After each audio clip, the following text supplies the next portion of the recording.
Very good evening all of you. आप सभी का स्वागत है NISM सीरीज 5A का ये सेशन है। मैं प्रशांत पांडे NJ ट्रेनिंग टीम की तरफ से आपका हार्दिक स्वागत करता हूँ। ये प्रोग्राम जो हम करेंगे ये 4 दिन का प्रोग्राम है। तो 2 hours each we will be doing for the next 4 days. अगर आप NISM के 5A एग्ज़ाम की बात करें तो ये बेसिकली ये एग्जामिनेशन इसलिए होता है कि जो भी व्यक्ति म्यूचुअल फंड डिस्ट्रीब्यूटर के क्षेत्र में आना चाहता है, बनना चाहता है, तो उसको कंपल्सरीली ये एग्ज़ाम पास करना पड़ता है और उसके बाद ही जब वो पास कर लेता है तभी एमफी की तरफ से उसको ARN number, AMFI registration number दिया जाता है। इस एग्जामिनेशन में जो कोर्स कंटेंट रहेगा इसके लिए वो हम अभी आपके साथ शेयर करेंगे। इसमें बेसिक्स और म्यूचुअल फंड्स के ही ऊपर ही डिस्कशन रहेगा। म्यूचुअल फंड्स क्या हैं, इसके पहले हम इन्वेस्टमेंट की बात करेंगे, सेविंग्स एंड इन्वेस्टमेंट के बारे एस्पेक्ट्स के ऊपर हम लोग डिस्कशन करेंगे। फिर different kinds of mutual fund schemes, mutual funds की स्कीम्स, उनके फीचर्स क्या है, रोल एंड स्ट्रक्चर, उसका टैक्सेशन एस्पेक्ट्स, डिस्ट्रीब्यूशन कैसे होगा, ये सारे एस्पेक्ट्स को हम लोग टच करेंगे। तो अभी हम एग्जामिनेशन की अगर बात करें तो एग्जामिनेशन 100 मार्क्स का होगा, 100 मार्क्स का, 1 मार्क ईच, यानी 100 क्वेश्चंस होंगे और should be completed in 2 hours. तो 2 घंटे का समय मिलेगा जो कि काफ़ी पर्याप्त समय है अगर आप देखें, क्योंकि ये ऑब्जेक्टिव टाइप क्वेश्चंस होंगे, MCQs होंगे, मल्टीपल चॉइस क्वेश्चंस। तो 2 hours is a sufficient time. तो आप आराम से ध्यान से क्वेश्चंस पढ़कर आंसर करें, अपना समय लें। और ये सबसे इम्पोर्टेंट चीज़ जो हमें ध्यान रखना है कि there shall be no negative marking. तो कोई भी नेगेटिव मार्किंग नहीं होगी। इसका मतलब यह है कि हमें हर क्वेश्चंस को अटेम्प्ट करना है। जो पासिंग मार्क है वो 50% है, यानी अगर आप 100 में से 50 नंबर लेके आते हैं तो आप पास हो जाते हैं।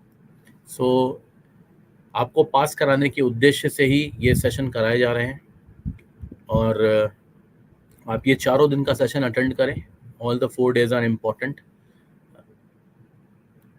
और जो बेसिक ऑब्जेक्टिव रहेगा कि आपके कॉन्सेप्ट्स क्लियर हो जाए और इसके बाद फिर आप जब टेस्ट अटेम्प्ट करेंगे तो उस प्रैक्टिस के थ्रू आपको एक आइडिया लग जाएगी कि आप कितने मार्क्स अटेंड कर रहे हैं।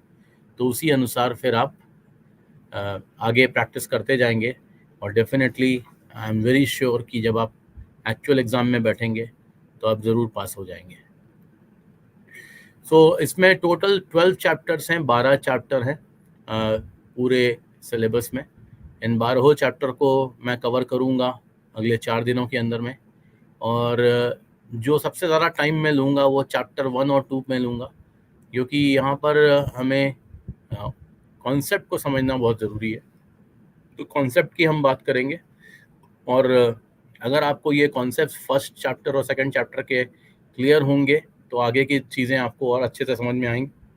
और ये चैप्टर्स आपके लिए इसलिए भी इम्पॉर्टेंट हैं कि जब आप एग्जामिनेशन पास करने के बाद एक्चुअल डिस्ट्रीब्यूशन का काम करेंगे तब भी आपके जब बेसिक्स क्लियर होंगे तो आपको अपने भावी कस्टमर जो प्रोस्पेक्ट्स हैं उनसे बात करने में बहुत आसानी होगी और बाद में अपने जो आपके कस्टमर्स हो जाएंगे उनकी हैंड होल्डिंग में भी आपको काफ़ी ये सहायक होगा।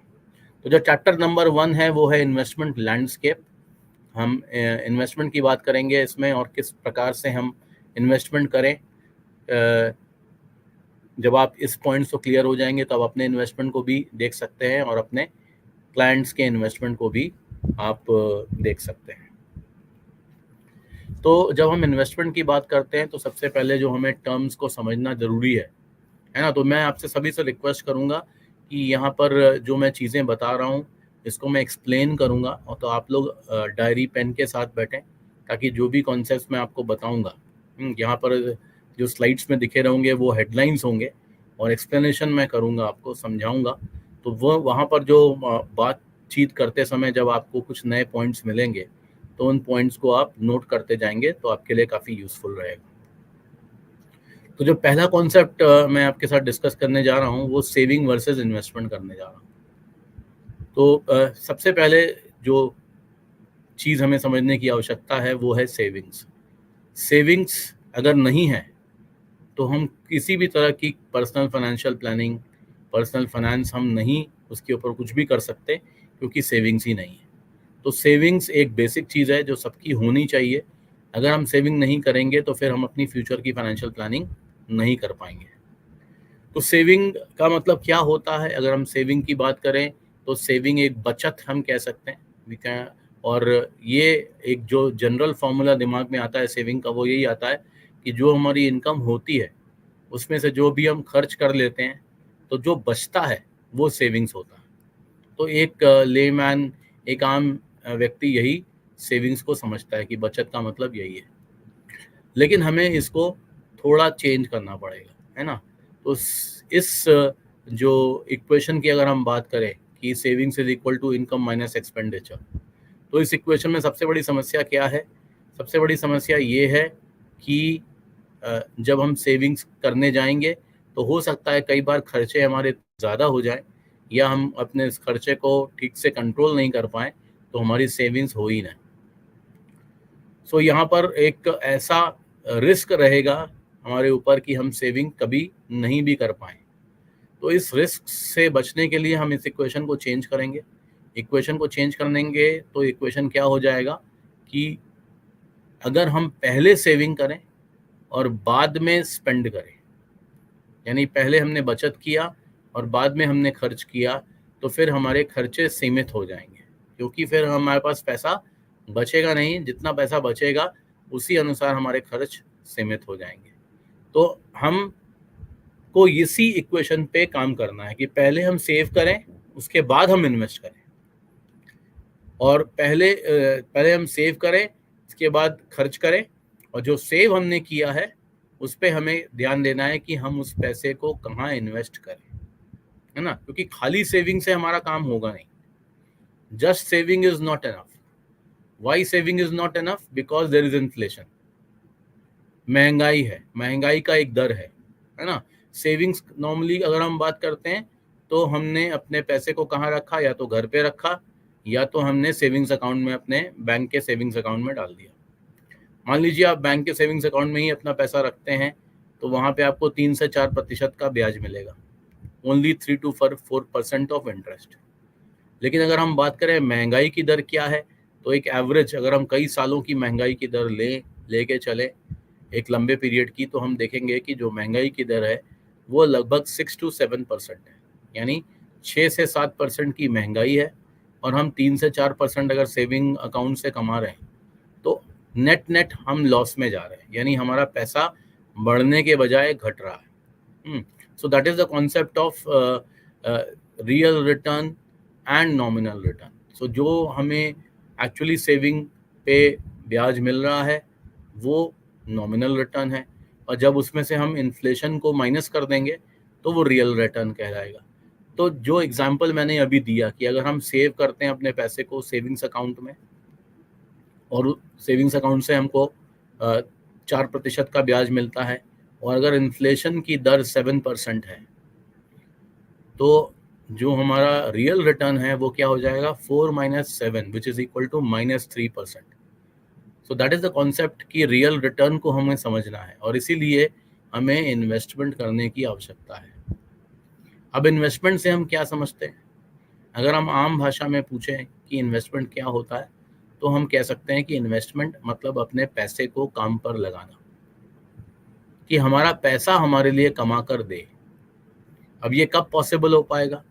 ये तभी पॉसिबल हो पाएगा जब हमारे रियल रिटर्न्स होंगे। यानी जो पहला रूल इन्वेस्टमेंट का ये है कि इन्वेस्टमेंट ऐसा होना चाहिए जो महंगाई की दर को बीट कर दे। यानी अगर महंगाई की दर 7% की है, तो हमारा इन्वेस्टमेंट कुछ इस प्रकार से होना चाहिए कि इन्वेस्टमेंट महंगाई की दर से ज़्यादा रिटर्न जनरेट कर पाए। ठीक है, तो that is the first rule of investment, कि अगर हम निवेश कर रहे हैं तो सबसे पहले हमें ध्यान देना है कि इन्फ्लेशन को हम बीट कर पाए। इसके अलावा भी एक चीज़ है जो हमारे रियल रिटर्न्स को कम कर रही है, वो है टैक्सेस। तो अगर कोई व्यक्ति टैक्स दे रहा है, इनकम टैक्स की श्रेणी में आ रहा है, जिसको इनकम टैक्स देना है, वो कई स्लैब्स होते हैं, 10%, 20%, 30%, अलग अलग तरह के स्लैब्स हैं। अभी नया इनकम टैक्स का भी नया बजट आने वाला है, तो उसमें भी हमें क्लैरिटी मिल जाएगी कि अभी आने वाले समय में क्या इनकम टैक्स रेट्स रहेंगे। तो हमें ये भी देखना है कि अब अगर हम टैक्सेस को भी शामिल कर लेते हैं, हालांकि बहुत बड़ी जनसंख्या भारत की ये इनकम टैक्स नहीं देती, लेकिन जितने लोग भी देते हैं उनके लिए तो हमें कंसिडर करना ही पड़ेगा। तो रियल रिटर्न का फॉर्मूला फिर यहाँ पे ये हो जाता है कि real return is equal to nominal return minus inflation minus taxes.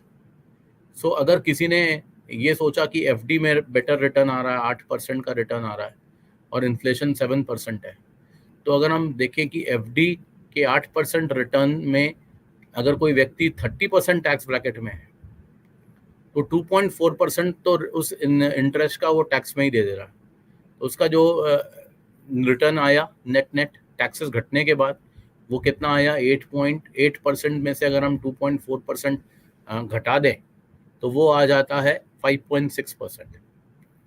तो इस केस में 5.6% है टैक्सेस कम करने के बाद, और फिर इन्फ्लेशन 7% है। तो अगर हम अब 5.6 में से इन्फ्लेशन 7% को घटाएंगे तो फिर ये -1.4% आ जाएगा।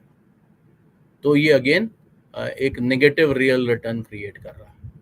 सो देयरफॉर हमें ये देखना पड़ेगा कि हम पॉजिटिव रियल रिटर्न कैसे जनरेट कर सकते हैं, और इसी अनुसार फिर हमें इन्वेस्टमेंट करना पड़ेगा। सो आई होप कि ये कॉन्सेप्ट जो मैंने आपको अभी बताए, चारों कॉन्सेप्ट, ये आपको अब क्लियर हो गए होंगे। मैं आगे बढ़ता हूँ और फाइनेंशियल गोल्स की बात करता हूँ। तो हम लोग जब निवेश करें तो ये भी ध्यान रखें कि हमारा टाइम होराइजन क्या है, फाइनेंशियल गोल्स क्या है और उनका टाइम होराइजन क्या है, यानी कितने समय के लिए हमें निवेश करना है अपने गोल्स के लिए। तो अगर हम गोल बेस्ड फाइनेंशियल प्लानिंग करेंगे तो हमारे लिए बहुत सुविधाजनक हो जाएगा, क्योंकि हम अपने इन्वेस्टमेंट्स को अपने गोल के हिसाब से मैप कर सकते हैं। तो यहाँ पर अगर हम टाइम होराइजन की बात करते हैं तो किसी भी व्यक्ति के 3 प्रकार के गोल्स हो सकते हैं। फाइनेंशियल गोल्स की मैं बात कर रहा हूँ। शॉर्ट टर्म गोल्स हो सकता है, मीडियम टर्म गोल हो सकता है और लॉन्ग टर्म गोल हो सकता है। शॉर्ट टर्म का मतलब 1 से 3 साल, मीडियम टर्म का मतलब 5 से 7 साल, और अगर हम लॉन्ग टर्म गोल्स की बात करें तो 10 से 15 साल या उससे भी ज़्यादा। 15 साल तो एक नॉर्मल हो गया। इसके अलावा बहुत सारे लॉन्ग टर्म्स ऐसे गोल होते हैं, जैसे रिटायरमेंट प्लानिंग। तो वहाँ पर हो सकता है कि वो गोल अभी लगभग 20 से 25 साल दूर हो, तो उसको भी हम लॉन्ग टर्म की श्रेणी में ही शामिल करेंगे। तो हम देखेंगे कि शॉर्ट टर्म गोल्स जो हैं उसमें हमें कम पैसे की आवश्यकता है। अगर किसी का शॉर्ट टर्म गोल पूछा जाए वो क्या हो सकता है, तो वो हो सकता है कि मान लीजिए उसको एक नया लैपटॉप खरीदना है, या उसको विदेश यात्रा पे जाना है, या उसको कोई नया मोबाइल खरीदना है। तो इस तरह के छोटे गोल्स हो सकते हैं जिनका जो टाइम पीरियड होगा वो 1-2 साल के अंदर उसको ये गोल्स अचीव करना होगा, और उसके लिए बहुत ज़्यादा पैसा नहीं लगेगा, वो छोटा ही अमाउंट नॉर्मली लगेगा जो शॉर्ट टर्म गोल्स होता है। दूसरा है मीडियम टर्म गोल्स, जैसे किसी को गाड़ी लेनी है या अपना कुछ ऑफिस सेटअप करना है, तो इस टाइप के मीडियम टर्म गोल्स हो सकते हैं, जो कि 5 to 7 ईयर्स के आसपास, 5 साल के बाद वो करना चाहता है। कोई लग्जरी गाड़ी लेनी है, इस तरह की चीज़ अगर वो अपना फाइनेंशियल मीडियम टर्म गोल रखता है तो वो इस तरह का गोल होगा जिसमें कि थोड़ा अधिक पैसा लगेगा as compare to the short term goal. और फिर अगर हम लॉन्ग टर्म गोल की बात करें तो ये बड़े गोल्स होंगे, जैसे बच्चे की पढ़ाई के लिए उसको हमें प्रोफेशनल एजुकेशन देना चाहते हैं, हम उसको डॉक्टर, इंजीनियर या एमबीए कराना चाहते हैं, उसके लिए कई लाख रुपए लगेंगे, तो उसकी प्लानिंग करना। बच्चे के विवाह की प्लानिंग करना, तो वहाँ पर भी एक अच्छा खासा अमाउंट हम इंडियंस स्पेंड करते हैं, तो उसके लिए भी प्लान करना पड़ेगा।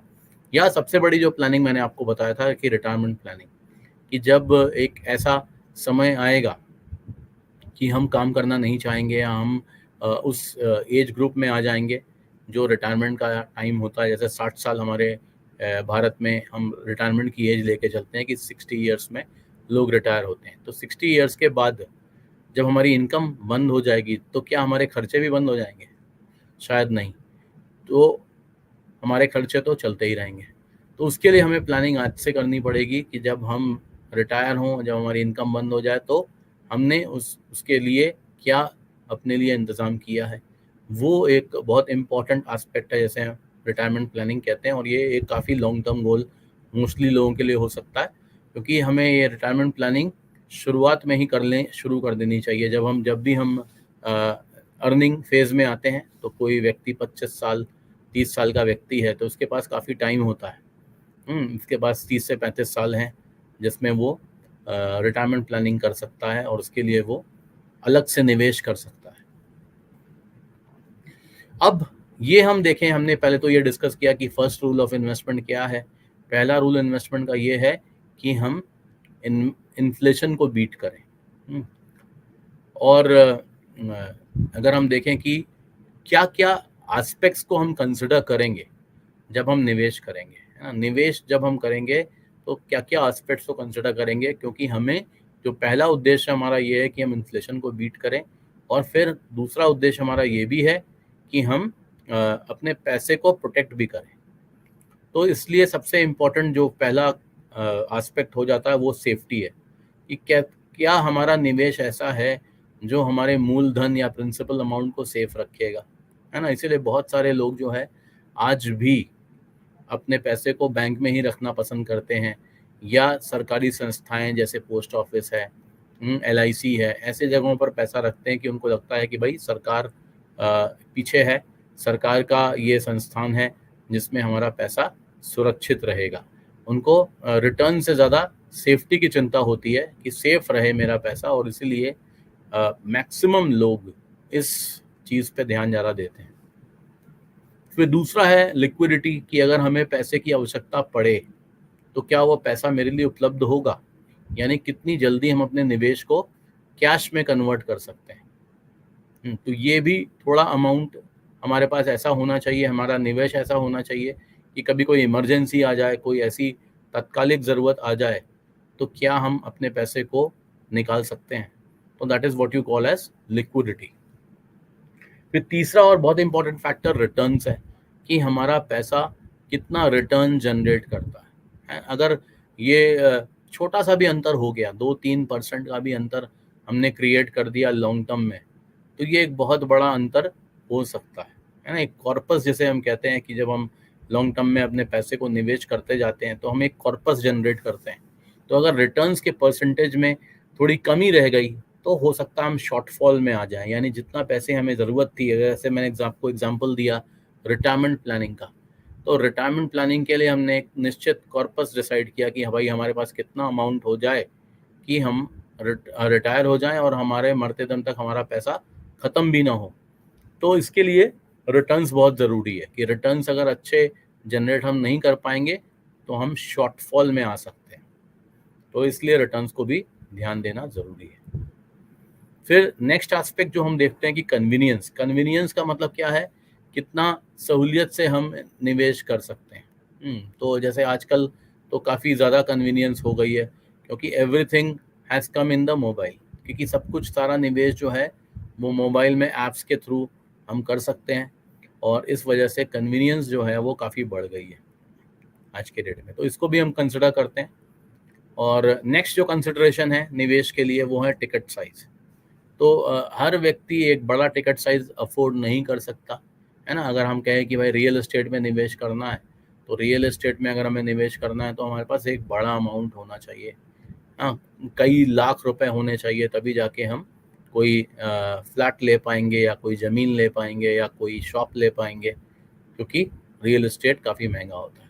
लेकिन कुछ ऐसे हमारे पास एवेन्यूज़ हैं, ऐसे तरीके हैं जहाँ पर हम छोटे अमाउंट से भी निवेश कर सकते हैं। तो जैसे अगर हमें बैंक में पैसा डालना है तो कोई लिमिट नहीं है, हम छोटे से छोटा अमाउंट भी वहाँ पे डाल सकते हैं। या अगर हम म्यूचुअल फंड्स की बात करें, जो कि हम आगे और डिटेल में बात करेंगे, तो बहुत छोटे अमाउंट से हम म्यूचुअल फंड की शुरुआत कर सकते हैं, हाँ, और उसको कंटिन्यू भी कर सकते हैं विद स्मॉल अमाउंट।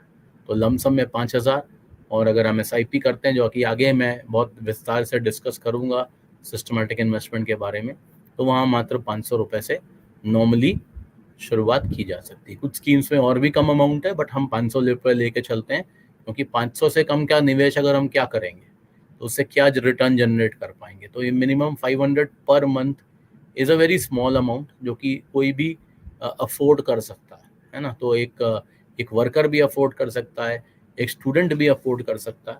तो इसलिए टिकट साइज़ बिकम्स इम्पॉर्टेंट कि कौन एक क्या साधारण व्यक्ति इस पर्टिकुलर निवेश को कर सकता है या नहीं।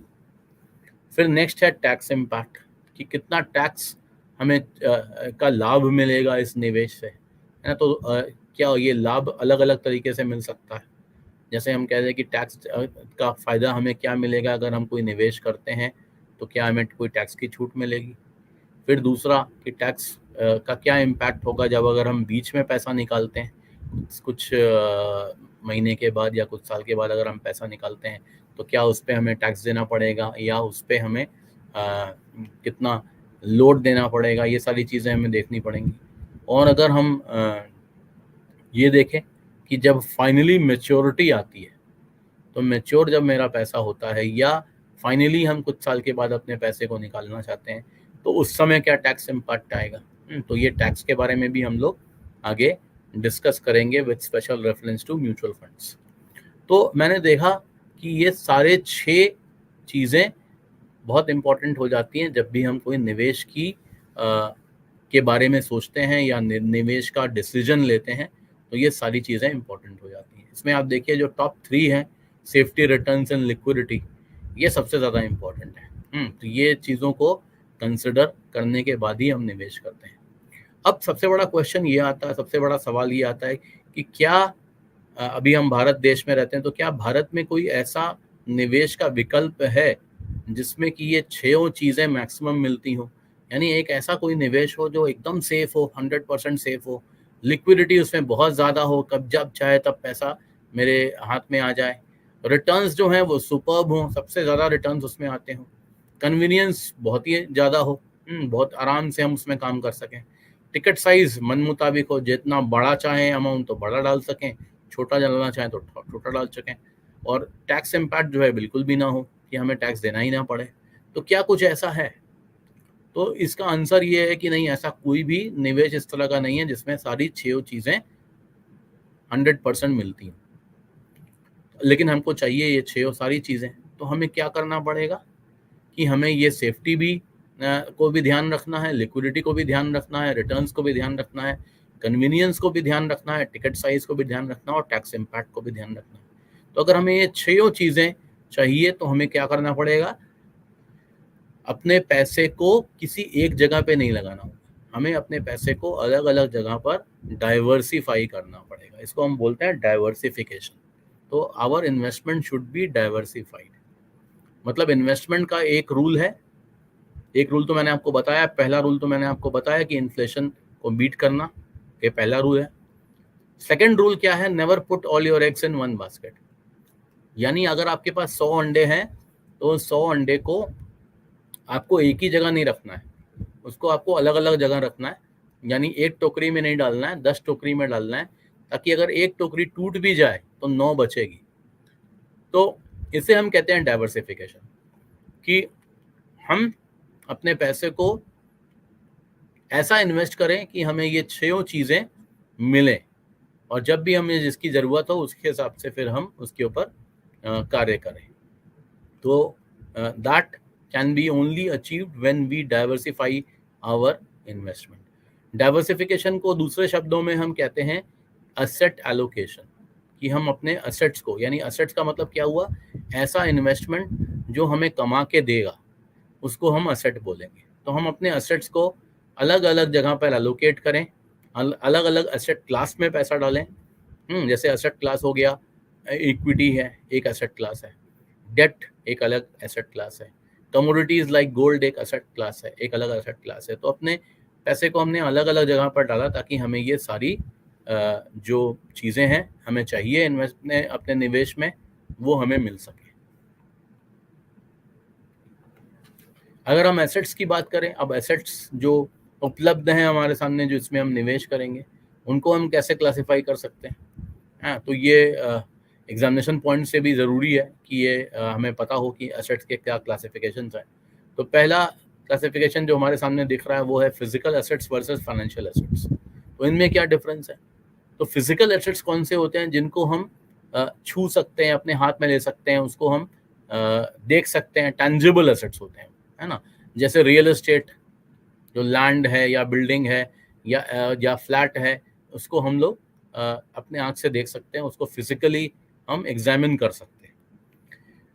जैसे गोल्ड है, अगर फिजिकल गोल्ड किसी ने खरीदा है तो वो भी एक फिजिकल एसेट है, तो उसको भी हम अपने हाथ में लेके एवेल्युएट कर सकते हैं, देख सकते हैं।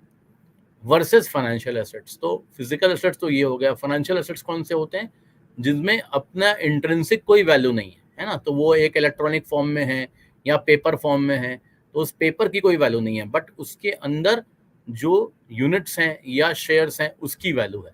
तो ऐसे एसेट्स जो टैंजिबल नहीं है, इनको हम ले नहीं सकते अपने हाथ में, उनको टच नहीं कर सकते, ऐसे एसेट्स जो हैं ये फाइनेंशियल एसेट्स कहलाते हैं। जैसे इक्विटी मैंने आपको बताया, या म्यूचुअल फंड्स के यूनिट्स हो गए, या एफडी का सर्टिफिकेट हो गया फिक्स डिपॉजिट का, ये सब जो हैं ये फाइनेंशियल एसेट्स कहलाएंगे।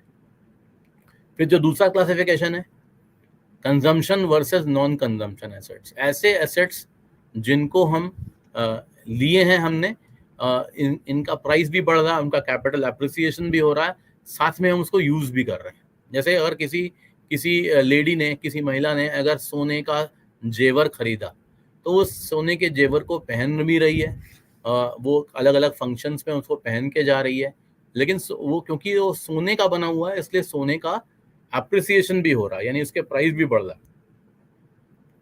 आज से 20 साल पहले सोना जो है वो 5,000 रुपए के आसपास था, आज उसकी वैल्यू कम से कम 12, 13, 14 गुना बढ़ चुकी है। तो ये चीज़ हमें समझ में आती है कि उसको यूज भी किया और उसका एप्रिसिएशन भी हो रहा। दूसरा, रियल एस्टेट का भी अगर एग्जांपल ले, हमने घर खरीदा, अब उस घर में हम रह रहे हैं तो हमारा किराया बच रहा है और साथ में उस फ्लैट की वैल्यू भी बढ़ रही है, तो ये भी एक कंजम्पशन एसेट्स का एग्जांपल है। अगर हम नॉन कंजम्पशन एसेट्स की बात करें, तो जो भी निवेश हमने डेब्ट सिक्योरिटीज में किया या इक्विटी में किया, शेयर बाजार में किया, जो हमने शेयर्स खरीदे या हमने म्यूचुअल फंड के थ्रू जो यूनिट्स खरीदा, उनको हम कंज्यूम नहीं कर रहे हैं। वो हमने क्यों लिया है? क्योंकि वो हमें कैपिटल एप्रिसिएशन प्रोवाइड करेंगे, यानी कि वो जिस निवेश का अमाउंट हमने अभी लगाया है, हम उम्मीद करेंगे कि वो बढ़ के हमें मिले, तो ये इसका ऑब्जेक्टिव होगा। कंजम्पशन उसका ऑब्जेक्टिव नहीं होगा। हम चाहेंगे कैपिटल एप्रिसिएशन इसमें मिले और हम उसको कंज्यूम नहीं कर रहे हैं। कंज्यूम हम किसको कर रहे हैं? वो मैंने एग्जांपल आपको दिया, ऐसे गोल्ड या रियल एस्टेट। अब अगर हम बात करें डिफरेंट एसेट क्लासेस जहां पे लोग इन्वेस्ट करते हैं, है ना, तो ये 4 कैटेगरीज में हम डिवाइड कर सकते हैं किसी भी इन्वेस्टमेंट को। पहला है रियल एस्टेट, तो जैसे मैंने एग्जांपल दिया कि फ्लैट, जमीन या दुकान, ऐसी चीज़ें जो हैं, शॉप्स, ये जो है रियल एस्टेट का एग्जांपल है। ये इललिक्विड होते हैं, यानी इनको आसानी से हम लिक्विडेट नहीं कर सकते। इनका ट्रांजैक्शन कॉस्ट भी काफ़ी हाई होता है, यानी अगर कोई व्यक्ति अगर कोई रियल एस्टेट लेता है तो फिर उसको स्टैम्प ड्यूटी वगैरह देनी पड़ती है। ये सब सारी काफ़ी एडिशनल कॉस्ट इन्वॉल्व हो जाते हैं जब भी हम रियल एस्टेट में निवेश करते हैं। दूसरा है कमोडिटीज़, जिसमें आर्ट को हम शामिल नहीं कर रहे हैं, तो आर्ट एक अलग तरह का निवेश होता है, उसकी बात हम नहीं करेंगे, बट हम जनरल कमोडिटीज़ की बात करेंगे। और इसमें सबसे पॉपुलर जो कमोडिटी है जिसमें लोग इन्वेस्ट करते हैं वो गोल्ड है, सोना है। आजकल सिल्वर में भी लोग का रुझान काफ़ी बढ़ रहा है, तो ये कमोडिटीज़ हो गए। फिर हम तीसरा नंबर की अगर बात करें, फिक्स्ड इनकम, तो फिक्स्ड इनकम जो डेट मार्केट की इनकम है, या जो लोग इंडिविजुअली बैंक में एफडी करते हैं या पोस्ट ऑफिस में एफडी करते हैं, या एंडाउमेंट प्लान्स इंश्योरेंस के लेते हैं, इस टाइप के जो ट्रेडिशनल प्लान्स इंश्योरेंस के होते हैं, वो भी एग्जांपल है फिक्स्ड इनकम का। वहाँ पे भी गारंटीड प्लान्स भी होते हैं। और चौथा, लेकिन सबसे ज़बरदस्त रिटर्न जिसने दिया है लॉन्ग टर्म में, वो है इक्विटी, जिसने सारे एसेट क्लास को बीट किया है। But equity in general is a risky instrument. ये शॉर्ट टर्म में नेगेटिव रिटर्न भी दे सकता है, ये अपने मूलधन से भी कम हो सकता है ये शॉर्ट टर्म में, लेकिन अगर हम देखें इसका ट्रैक रिकॉर्ड लंबे समय का, तो इसने जो रिटर्न दिया है वो किसी और एसेट क्लास ने नहीं दिया है। अगर हम इन्वेस्टमेंट रिस्क की बात करें कि अगर हम कोई भी इन्वेस्टमेंट कर रहे हैं तो उसमें क्या क्या रिस्क इन्वॉल्व हो सकती है, तो पहला है इन्फ्लेशन रिस्क, जो मैंने आपको बताया कि अगर हम एक कोई ऐसा निवेश करते हैं जिसमें कि हमारा जो रिटर्न है वो इन्फ्लेशन से कम है, तो फिर हमारा जो रिटर्न होगा वो क्या होगा, वो होगा नेगेटिव रियल रिटर्न, यानी हमारा रियल रिटर्न जो है वो नेगेटिव हो जाएगा। तो हमें ये ध्यान रखना है, जो फर्स्ट रूल मैंने बताया था कि our investment should be such that we are able to beat inflation. दूसरा है लिक्विडिटी रिस्क। तो लिक्विडिटी रिस्क का मतलब ये हुआ कि हमने सारा पैसा जो है वो लॉन्ग टर्म के हिसाब से इन्वेस्ट कर दिया, और अगर कोई आवश्यकता हमें शॉर्ट टर्म में पड़ गई तो हम उस पैसे को निकाल ही नहीं पाए, उसमें कुछ लॉक इन है, ऐसा लॉक इन पीरियड है, तो जिस वजह से या उसमें रिस्क इतना बढ़ गया कि वो नेगेटिव रिटर्न्स उसमें जनरेट हो गए। फॉर एग्जांपल, अगर हमने सारा का सारा पैसा इक्विटी मार्केट में लगा दिया और वो पैसा नेगेटिव में आ गया, तो हम लिक्विडिटी तो है हमारे पास, लेकिन हम निकालना नहीं चाहते क्योंकि हम लॉस में हैं। तो ऐसी सिचुएशन भी हो सकती है। और दूसरी सिचुएशन ये हो सकती है कि हमने अपने पैसे को लॉक इन पीरियड के हिसाब से इन्वेस्ट किया हुआ है, जिसकी वजह से हम निकाल ही नहीं सकते उस पैसे को। तो that is what you call as liquidity risk. फिर तीसरा है क्रेडिट रिस्क। तो स्पेशली जो क्रेडिट रिस्क की जब हम बात करते हैं तो हम डेब्ट मार्केट इंस्ट्रूमेंट्स की बात करते हैं। यहाँ पर जब हम बॉन्ड्स वगैरह लेते हैं तो हर बॉन्ड की अपनी क्रेडिट रेटिंग होती है, जो कि क्रिसिल जैसी संस्था हर बॉन्ड को रेटिंग देती है ना। तो ये रेटिंग हो सकती है AAA+, जो कि काफ़ी अच्छी रेटिंग मानी जाती है, फिर AAA, AA+, A+, AB, इस तरह की रेटिंग्स होती हैं। हाँ, BB+, तो इस तरह की जो रेटिंग्स होती हैं ये क्रिसिल देता है। तो जो नॉर्मली ये देखा गया है कि जिन बॉन्ड्स की क्रेडिट रेटिंग जो है वो कम होती है, उनका इंटरेस्ट रेट हाई होता है ना। तो यहाँ पर जब हम इंटरेस्ट रेट ज़्यादा लेने के लिए थोड़ा रिस्क लेते हैं, तो फिर ऐसा भी हो सकता है कि बिकॉज ऑफ दैट ये क्रेडिट जो है वो डिफ़ॉल्ट हो जाए, यानी कि हमारा जो हमने रिटर्न्स के लिए अपने जो इन्वेस्टमेंट किया उसकी रेटिंग उतनी अच्छी नहीं थी, और बाद में वो बॉन्ड जो है वो डिफ़ॉल्ट कर गया, जिसकी वजह से ये रिस्क क्रिएट हो गई। फिर हम आते हैं मार्केट रिस्क पे। मार्केट रिस्क जो है नॉर्मली हम इक्विटीज़ के लिए लेके चलते हैं, क्योंकि यहाँ पे वोलेटिलिटी सबसे ज़्यादा होती है। वोलेटिलिटी का मतलब होता है कि ऊपर नीचे होना मार्केट का, कि ऊपर हो रहा है, फिर नीचे हो रहा है, फिर गिरावट आ रही है, फिर बढ़ रहा है। लेकिन लॉन्ग टर्म में हमने देखा कि इक्विटी मार्केट ऊपर ही जाता है। तो अगर किसी का व्यू बहुत शॉर्ट टर्म का है तो फिर मार्केट रिस्क है, बिकॉज देयर इज वोलेटिलिटी, यानी कि ऊपर नीचे होने की संभावना है।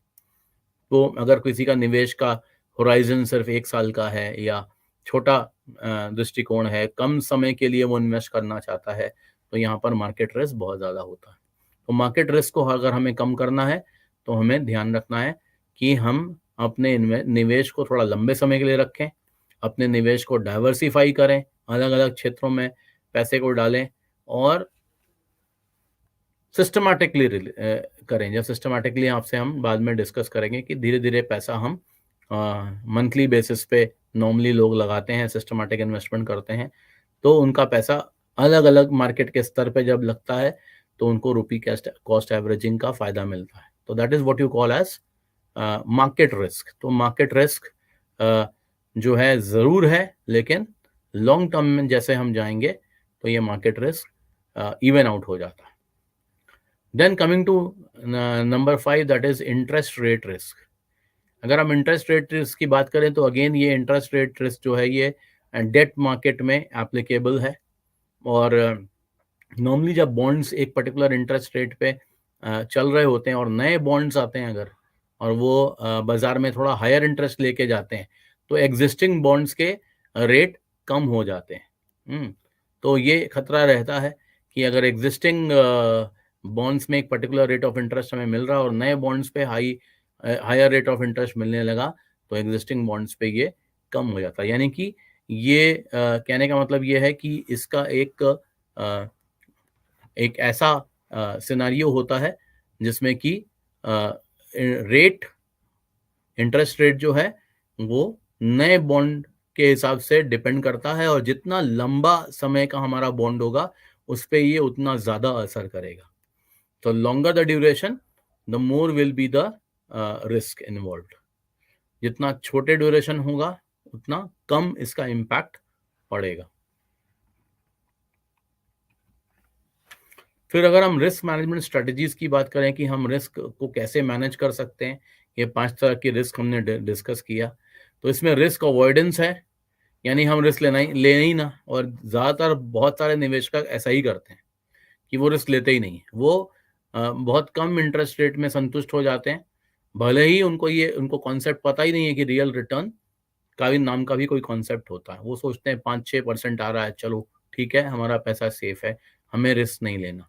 तो ऐसी चीज़ भी बहुत सारे लोगों के दिमाग में रहती है, और जिस वजह से वो रिस्क नहीं लेते। लेकिन रिस्क नहीं लेना कोई सोल्यूशन नहीं है, क्योंकि इन्फ्लेशन से कम रिटर्न्स जनरेट करना भी बहुत बड़ा रिस्क है। देन नंबर 2 है टेकिंग सुटेबल पोजीशन। तो सुटेबल पोजीशन का मतलब यह है कि मार्केट की स्थिति के अनुसार अपनी पोजीशन को बनाना। तो इसमें क्या हो सकता है? इसमें ये हो सकता है कि अगर हमें लगता है कि मार्केट ऊपर जाएगा तो हम निवेश करेंगे। अगर हमें लगता है कि मार्केट नीचे जाने की संभावना है तो अपने निवेश को हम विड्रॉ कर लेंगे। तो जैसे बुल मार्केट है तो हम बुल की तरह बिहेव करेंगे, अगर बियर मार्केट है तो हम बियर की तरह बिहेव करें। तो ऐसी सूटेबल पोजीशन लें, लेकिन इसके लिए बहुत हमें स्किल की ज़रूरत होती है, नॉलेज की ज़रूरत होती है।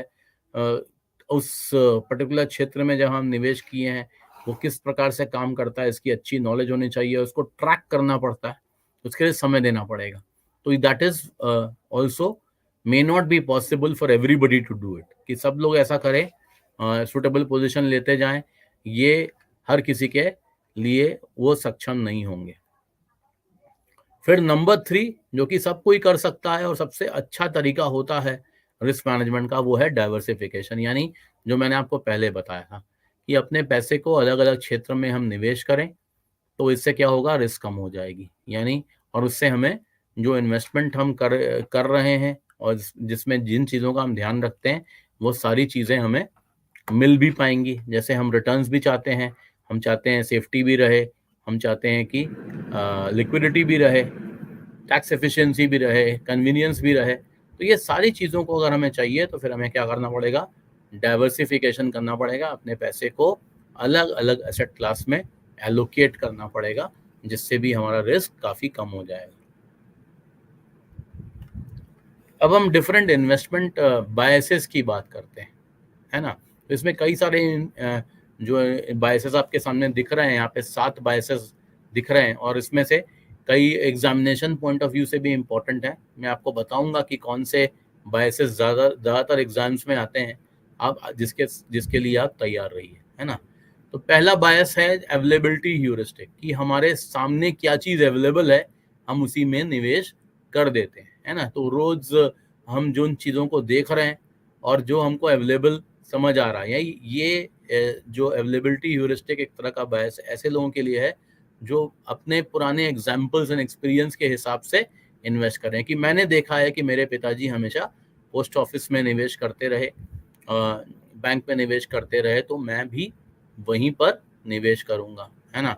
फिर क्योंकि मेरे सामने वही अवेलेबल दिखाई दिया। देन कंफर्मेशन बायस, तो एक कोई pre conceive thoughts and ideas लोगों के दिमाग में बन जाती हैं कि शेयर बाजार एक खतरनाक जगह है, एक जुआ का घर है। तो ऐसे एक कंफर्मेशन बायस, दिमाग में एक आइडिया, प्री कंसीव नोशन बन गया, और फिर डिसीजन ले लिया कि नहीं नहीं, हमें किसी भी प्रकार से ऐसे मार्केट में शेयर बाजार जैसे के डायरेक्टली या इनडायरेक्टली हमें निवेश नहीं करना। तो that is what is the confirmation bias. Then number 3 is familiarity bias. तो जो चीज़ें हम जिससे फैमिलियर होते हैं हम वहीं पर निवेश करते हैं, है ना। तो हम कोई न्यू आइडिया को एक्सप्लोर नहीं करना चाहते, क्या चीज़ नई चल रही है मार्केट में हम वो देखना नहीं चाहते। हम सिर्फ जिससे हम फैमिलियर हैं, जिन चीज़ों को हम जानते हैं, हम सिर्फ वहीं निवेश करते हैं। Number 4 is herd mentality. तो हर्ड मेंटालिटी का मतलब क्या हुआ कि भीड़ चाल या भेड़ चाल, यानी जो सब कर रहे हैं, जो ग्रुप में कर रहे हैं, यानी हमारे फ्रेंड सर्कल में लोग जहां निवेश करते हैं हम भी वहीं निवेश करते हैं, या ज्यादातर लोग जहां निवेश करते हैं हम भी वहीं निवेश करते हैं। ये हर्ड मेंटालिटी हो गया। Number 5 is loss aversion. मतलब कहने का मतलब ये है कि ऐसे लोगों को लॉस ज्यादा पेन देता है एज कंपेयर टू गेन। अगर उन्हें 1000 रुपए का नुकसान हो जाएगा तो उन्हें ज़्यादा तकलीफ होगी 1000 रुपए के फायदे से। तो ऐसे लोग लॉस लेना ही नहीं चाहते और वो अवॉइड करते हैं कोई भी रिस्क लेने के लिए। Then there is something called over confidence.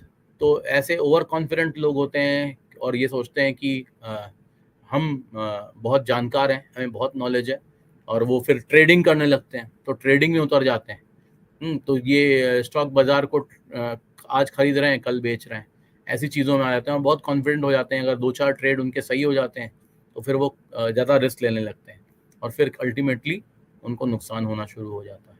तो that is over confidence. Then number 7 is recency bias. So recently की जो परफॉर्मेंस देखा हमने, जैसे कुछ अगर हम म्यूचुअल फंड्स की बात करें तो कुछ अच्छे फंड्स ने काफ़ी ज़बरदस्त रिटर्न दिया पिछले 1 साल में या 6 महीने में। तो अब हम उसी के बेसिस पे उस पर निवेश करना शुरू कर दें, तो ये रिसेंसी बायस का एग्जाम्पल होगा। ऐसा कोई ज़रूरी नहीं है कि जो फंड पिछले 1 साल में नंबर 1 रहा वो अगले साल भी नंबर 1 रहेगा। हो सकता है वो टॉप 10 से भी बाहर हो जाए, और ऐसा एग्जाम्पल हमने पास्ट में भी देखा है। तो रिसेंट परफॉर्मेंस के बेसिस पे अगर डिसीजन लेना, इसको रिसेंसी बायस कहते हैं। तो अब जैसे मैं आपसे बोल रहा था कि एग्जामिनेशन पॉइंट ऑफ व्यू से जो मैंने क्वेश्चंस देखे हैं, तो सबसे ज़्यादा जो क्वेश्चंस आते हैं वो नंबर 3 पे देखा मैंने। फैमिलियरिटी बायस के ऊपर क्वेश्चंस आते हैं, मतलब इस चीज़ पर एक क्वेश्चन आ सकता है। देन नंबर 4 हर्ड मेंटालिटी, इस पे भी क्वेश्चन आता है, मैंने देखा है। और नंबर 7 रिसेंसी बायस। तो 3, 4 और 7 पे आप ज़्यादा फोकस करें, इसका आने का चांस एग्जाम में ज़्यादा लगता है। फिर हम आते हैं रिस्क प्रोफाइलिंग के ऊपर। अगर हम बात करें, रिस्क को जानना बहुत ज़रूरी है ना। तो अलग अलग तरह के लोग निवेशक हैं, उनकी अलग अलग तरह की नीड है, उनकी विलिंगनेस है और एबिलिटी है।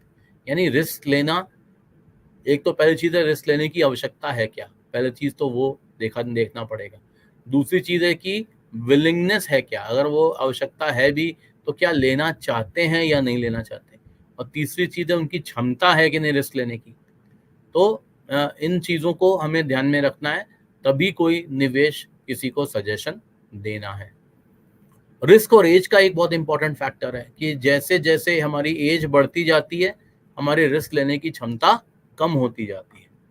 सो अगर हम इस चीज़ में ध्यान दें कि नॉर्मली जो लोग रिटायर हो जाते हैं और उनकी इनकम नहीं रहती, वो पुराने अपने पैसे पे जो उन्होंने बचाया हुआ था, जो सेव किया था, जो इन्वेस्ट किया था, उसी पर आगे की ज़िंदगी उनको चलानी है, तो फिर वो रिस्क अपनी कम कर लेते हैं, है ना। तो जैसे जैसे एज बढ़ती जाएगी, हमारा एक्सपोजर रिस्की इन्वेस्टमेंट से हट के नॉन रिस्की इन्वेस्टमेंट की तरफ चलता जाएगा।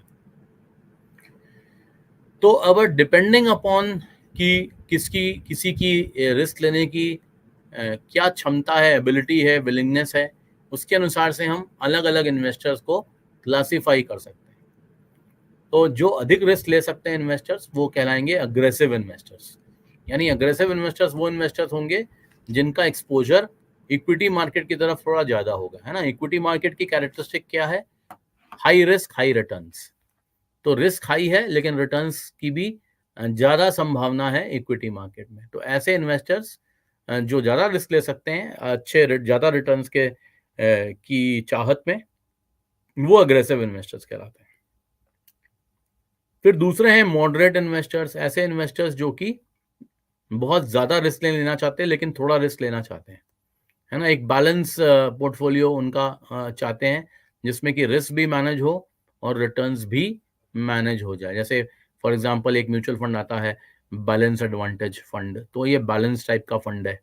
ज़्यादातर लोगों को हम रिकमेंड करते हैं कि अगर उन्हें अपने पैसे में से जितना आपने निवेश किया है उसमें से हर महीना आप निकालना चाहते हैं, जिसे हम SWP कहते हैं, जो बाद में मैं आपको डिटेल में बताऊंगा, सिस्टमैटिक विड्रॉल प्लान, तो उनको अपने पैसे को बैलेंस एडवांटेज फंड में डाल देना चाहिए, जिससे वो पैसा थोड़ा थोड़ा बढ़ता भी रहे और बहुत ज़्यादा रिस्क भी न ले।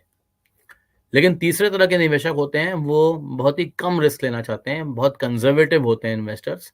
तो अगर उनका 100% पोर्टफोलियो है तो मात्र 10-20% का ही वो रिस्क लेना चाहते हैं, यानी उनका जो एक्सपोजर होगा इक्विटी मार्केट में वो अराउंड 10-20% ही होता है।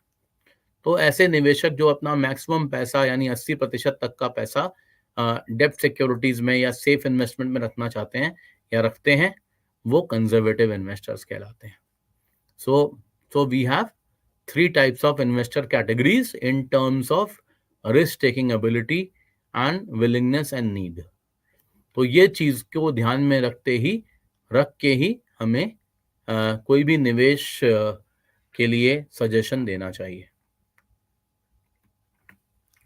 फिर अगर हम एसेट एलोकेशन की बात करें, है ना, एग्जामिनेशन पॉइंट ऑफ व्यू से भी ये इंपॉर्टेंट है कि कौन कौन से, जैसे एग्जामिनेशन में आपसे पूछ सकता है कि ये स्ट्रैटेजिक एसेट एलोकेशन और टैक्टिकल एसेट एलोकेशन जो लिखा हुआ है इसमें क्या डिफरेंस है, या फिक्स्ड एसेट एलोकेशन और डायनामिक एसेट एलोकेशन में क्या डिफरेंस है, ये आपको पता होना चाहिए।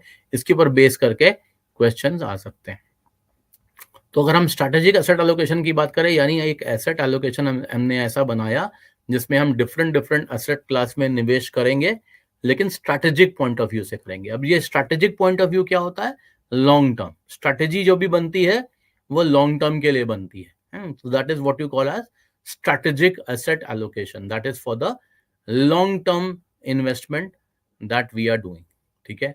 Number 2 is tactical asset allocation. अब टैक्टिक्स जो हम करते हैं, अपनाते हैं, वो शॉर्ट टर्म के लिए होती है।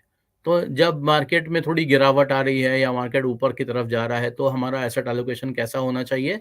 ये शॉर्ट टर्म बेसिस पे अगर हम डिसीजन लेते हैं तो इसे हम कहते हैं टैक्टिकल एसेट एलोकेशन। ठीक है। फिर नंबर 3 पे अगर हम आते हैं, फिक्स्ड एसेट एलोकेशन की बात करते हैं, तो फिक्स्ड एसेट एलोकेशन कौन सा होता है? जिसमें कि हमने एक परसेंटेज डिसाइड कर लिया कि इतना परसेंट हमें कहाँ पे क्या इन्वेस्ट करना है और उस परसेंटेज को हम कायम रखते हैं, उसमें कोई भी बदलाव नहीं करते, चाहे मार्केट की स्थिति कोई भी हो। कि अगर हमने डिसाइड कर लिया कि हम 40% इक्विटी में रखेंगे, 30% डेट में रखेंगे, 30% अदर एसेट क्लास में रखेंगे जैसे गोल्ड, तो ये एक डिसीजन हमने लिया फिक्स्ड एसेट एलोकेशन का और इस पे हम कायम रहे। मान लीजिए कि over a period of time अगर हमें कुछ मार्केट में चेंज भी आया तो भी हम अपने एसेट एलोकेशन को चेंज नहीं करेंगे। Next is dynamic asset allocation. तो डायनेमिक एसेट एलोकेशन ये एक ऐसा एसेट एलोकेशन है जहां पर मार्केट की स्थिति को देख के अपने एसेट एलोकेशन को हम चेंज कर सकते हैं। तो ये डायनेमिक होगा, यानी ये फिक्स नहीं है, यहाँ पर चेंजेस हम करने के लिए ओपन है। सो इसमें वैल्यूएशंस इंपॉर्टेंट हो जाती हैं कि अगर मार्केट किसी भी तरह का मार्केट की अगर हम बात करें तो वो क्या ओवर वैल्यूड है कि अंडर वैल्यूड है। अगर हम इक्विटी मार्केट की स्पेशली अगर बात करें तो यहाँ पर क्या होता है कि हम इक्विटी मार्केट पे ज़्यादा ध्यान देते हैं, क्योंकि वैल्यूएशन से जब हम बात करते हैं तो वो ज़्यादातर इक्विटी मार्केट पे ही लागू होती है कि अगर कोई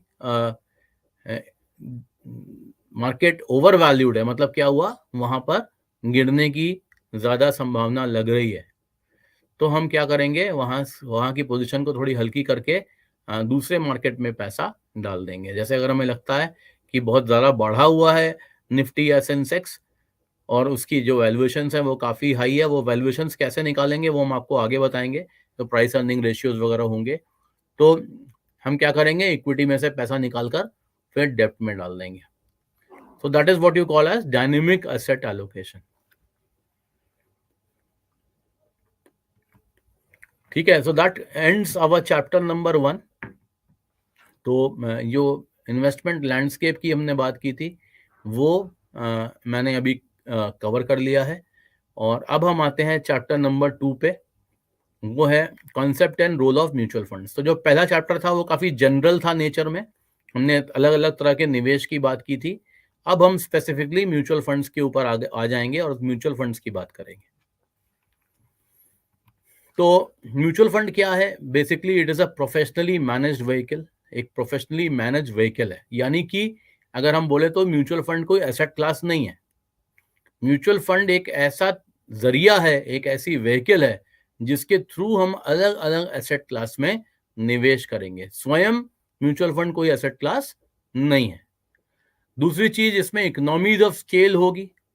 इकोनॉमीज ऑफ स्केल का मतलब क्या है कि बहुत ज्यादा बड़े नंबर पे, बड़े पैमाने पे ये काम करता है, यानी लाखों इन्वेस्टर एक साथ किसी स्कीम में जुड़ सकते हैं, और जब लाखों निवेशक जुड़ेंगे तो जो कॉस्ट पर इन्वेस्टर है वो काफी कम हो जाएगा। So that is why we call it economies of scale. फिर अगर हम बात करें डाइवर्सिफिकेशन की, तो पोर्टफोलियो अगर हम म्यूचुअल फंड में क्रिएट करते हैं वो काफ़ी डाइवर्सिफाइड पोर्टफोलियो होता है, यानी एक पर्टिकुलर स्कीम भी जो चुनते हैं वो भी काफ़ी डाइवर्सिफाइड होती है। पहले तो ऐसा भी हो सकता है कि कोई ऐसी स्कीम हो जो कि अलग अलग एसेट क्लास में निवेश करती है ना। तो मल्टी एसेट एलोकेशन की भी स्कीम्स होती हैं जो इक्विटी, डेब्ट और कमोडिटीज लाइक गोल्ड एक्सेट्रा में निवेश करता है। तो वहां पर एक ही स्कीम से, एक ही फंड से हम अपने पोर्टफोलियो को डाइवर्सिफाई कर सकते हैं। नहीं तो अगर हम चाहें तो अलग अलग तरह के स्कीम्स लेके भी डाइवर्सिफाई कर सकते हैं। जैसे कि हमने अपने पोर्टफोलियो में इक्विटी स्कीम को भी रखा, बैलेंस स्कीम को भी रखा, डेब्ट स्कीम्स को भी रखा, और इक्विटी में भी हमने डाइवर्सिफाई कर दिया large cap, mid cap, small cap में। और डेट में भी हमने अलग अलग तरह की स्कीम्स रखी। लिक्विडिटी की हमने लिक्विड स्कीम्स रख ली, और लॉन्ग टर्म के हिसाब से हमने डेप्ट ओरिएंटेड स्कीम्स या बैलेंस एडवांटेज फंड्स को लिया जिसमें कि इक्विटी और डेट दोनों का समावेश हो। तो इस प्रकार से हम अपने पोर्टफोलियो को डाइवर्सिफाई कर सकते हैं। फ्लेक्सी कैप फंड्स भी आते हैं इक्विटी के अंदर में, जहाँ पर फंड मैनेजर डिसाइड करता है कि उसको कौन से फंड्स में कौन से तरह के स्टॉक्स में निवेश करना है, लार्ज कैप में ज़्यादा करना है या मिड कैप में ज़्यादा करना है या स्मॉल कैप में ज़्यादा करना है। तो आप सोच रहे होंगे ये क्या होता है large cap, mid cap, small cap. अगर आप नए हैं तो ये सब डिटेल में आपको आगे सेशंस में दूंगा। क्या है लार्ज कैप, क्या है स्मॉल कैप, ये सब सारी चीज़ें आपको आगे बताई जाएंगी, तो आपको सारी चीज़ें क्लियर हो जाएंगी। फिर नेक्स्ट जो चीज़ इंपॉर्टेंट है म्यूचुअल फंड में वो है कि ऑपरेट्स अंडर रेगुलेटर, यानी कि यहाँ पर एक रेगुलेटर है जो इसके बिजनेस की पूरी देखभाल कर रहा है। जैसे कमर्शियल बैंक्स के लिए आरबीआई होता है, रिजर्व बैंक ऑफ इंडिया, जैसे इंश्योरेंस कंपनीज के लिए आईआरडीए है, इंश्योरेंस रेगुलेटरी डेवलपमेंट अथॉरिटी, और म्यूचुअल फंड्स के लिए अगर हम बात करें तो सेबी है, security exchange board of India, जो कि भारत के स्टॉक मार्केट्स को भी रेगुलेट करती है और म्यूचुअल फंड्स को भी रेगुलेट करती है। और अगर हम बात करें कि म्यूचुअल फंड किसके लिए है, तो म्यूचुअल फंड सबके लिए, क्योंकि म्यूचुअल फंड्स में बहुत सारी स्कीम्स हैं और हर तरह के निवेशकों के लिए स्कीम्स हैं। एक ऐसा निवेशक जो कोई भी रिस्क लेना नहीं चाहता उसके लिए भी म्यूचुअल फंड स्कीम्स है। एक ऐसा निवेशक जो थोड़ी रिस्क ले सकता है उसके लिए भी निवेशक है, और एक उसके लिए भी म्यूचुअल फंड स्कीम्स है। और एक ऐसा निवेशक जो अधिक रिस्क ले सकता है उसके लिए भी म्यूचुअल फंड स्कीम्स हैं। तो अगर ये पूछा जाए किसके लिए है, तो हर किसी के लिए है, और ये बहुत ही अफोर्डेबल है क्योंकि छोटे से अमाउंट से हम इसमें निवेश कर सकते हैं।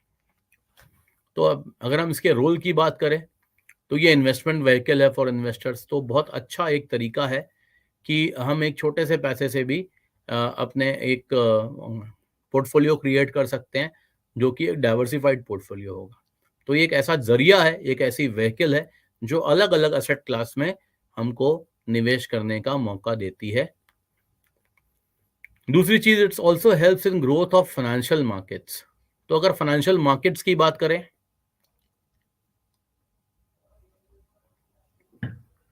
तो फाइनेंशियल मार्केट एक बहुत ही डिटेल्ड में अगर हम समझें तो फाइनेंशियल मार्केट एक बहुत बड़ा टर्म है जिसमें काफ़ी सारे मार्केट्स आ जाएंगे। फाइनेंशियल मार्केट का मतलब सिर्फ इक्विटी मार्केट नहीं होता या शेयर बाजार नहीं होता।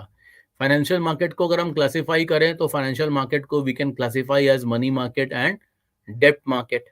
तो मनी मार्केट जो होता है वो शॉर्ट टर्म के लिए होता है। मनी मार्केट इंस्ट्रूमेंट्स जो है वो 1 साल से कम ड्यूरेशन के लिए होते हैं, और नॉर्मली इसमें इंस्टीट्यूशंस इन्वेस्ट करते हैं। तो एक आम निवेशक जैसे हम और आप हैं वो मनी मार्केट में डायरेक्टली इन्वेस्ट नहीं कर सकते, क्योंकि मनी मार्केट इंस्ट्रूमेंट्स जो हैं वो लाखों करोड़ों रुपए में, मतलब अरबों रुपए में उनका ट्रांजैक्शन होता है। और जैसे फॉर एग्जांपल मैं आपको दूं तो आरबीआई इशू करता है treasury bills, commercial banks issue करते हैं सर्टिफिकेट ऑफ डिपॉजिट, और कंपनीज इशू करती हैं कमर्शियल पेपर। तो ऐसे इंस्ट्रूमेंट्स हैं जो कि एक आम निवेशक डायरेक्टली उसमें नहीं कर सकता। अगर हमें मनी मार्केट में निवेश करना है तो हमें म्यूचुअल फंड के जरिए हम कर सकते हैं। लिक्विड फंड्स वगैरह जो अवेलेबल होते हैं डेट मार्केट के अंदर, मतलब डेट फंड्स के अंदर में जो लिक्विड फंड्स अवेलेबल हैं वो प्राइमरली मनी मार्केट में ही निवेश करते हैं। तो फाइनेंशियल मार्केट्स को हम दो प्रकार से क्लासिफाई कर सकते हैं। एक तो शॉर्ट टर्म के लिए जो है वो मनी मार्केट है, और लॉन्ग टर्म के लिए जो है वो है कैपिटल मार्केट। तो कैपिटल मार्केट के अंदर दो चीजें आती हैं, एक होता है इक्विटी यानी शेयर मार्केट, और दूसरा है डेट मार्केट यानी उधार का बाजार। तो अगर हम शेयर मार्केट की बात करें तो आप जानते ही हैं कि भारत में ये मार्केट बहुत बड़ा है, और शेयर मार्केट को भी अगर हम क्लासिफाई कर सकते हैं तो प्राइमरी मार्केट और सेकेंडरी मार्केट में कर सकते हैं। तो प्राइमरी मार्केट में आईपीओज वगैरह आते हैं, इनिशियल पब्लिक ऑफर्स, जो कंपनी नया पहली बार इशू लेके आती है वो आईपीओ कहलाता है। जब दोबारा लेके आती है तो वो एफपीओ कहलाता है, फॉलो ऑन पब्लिक ऑफर। वो जो है वो फर्स्ट टाइम के बाद जब वो सेकंड या सब्सिक्वेंट टाइम्स लेके आती है तो वो एफपीओ कहलाता है। फिर राइट्स इशू है, जो इन्वेस्टर्स ऑलरेडी हैं उनके लिए इशू आता है, और बोनस इशू भी आता है। तो ये प्राइमरी मार्केट हो गया। जो मेन है सेकेंडरी मार्केट, वो स्टॉक एक्सचेंज के थ्रू ऑपरेट होता है। तो भारत में जो दो प्रमुख स्टॉक एक्सचेंज हैं, बॉम्बे स्टॉक एक्सचेंज और एनएसई, बीएसई और NSE, Bombay stock exchange BSE and national stock exchange which is NSE. तो ये जो है सेकेंडरी मार्केट है कि जब कोई शेयर लिस्ट हो गया किसी कंपनी का तो वो सेकेंडरी मार्केट में लिस्ट हो गया। अब हम उस शेयर को खरीदना चाहते हैं तो हमें स्टॉक मार्केट के थ्रू खरीदना पड़ेगा, स्टॉक एक्सचेंज के थ्रू खरीदना पड़ेगा। स्टॉक एक्सचेंज से लिंक होगा ब्रोकर, और ब्रोकर के थ्रू अगर हम खरीदना चाहते हैं तो हमें डीमैट अकाउंट खोलना पड़ेगा। तो अगर हमें स्टॉक्स खरीदना है तो फिर डीमैट अकाउंट खोलना कंपलसरी है। म्यूचुअल फंड के लिए डीमैट अकाउंट कंपलसरी नहीं है।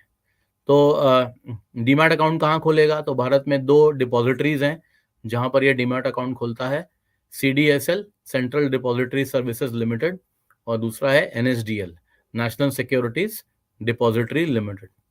तो इन दो जगहों पर आपका डीमैट अकाउंट खुल जाएगा थ्रू द ब्रोकर, और आपका जो स्टॉक आप खरीदेंगे, जो शेयर्स आप खरीदेंगे, वो इनके डीमैट अकाउंट में स्टोर हो जाएगा। तो दैट इज इलेक्ट्रॉनिक तिजोरी आप कह सकते हैं।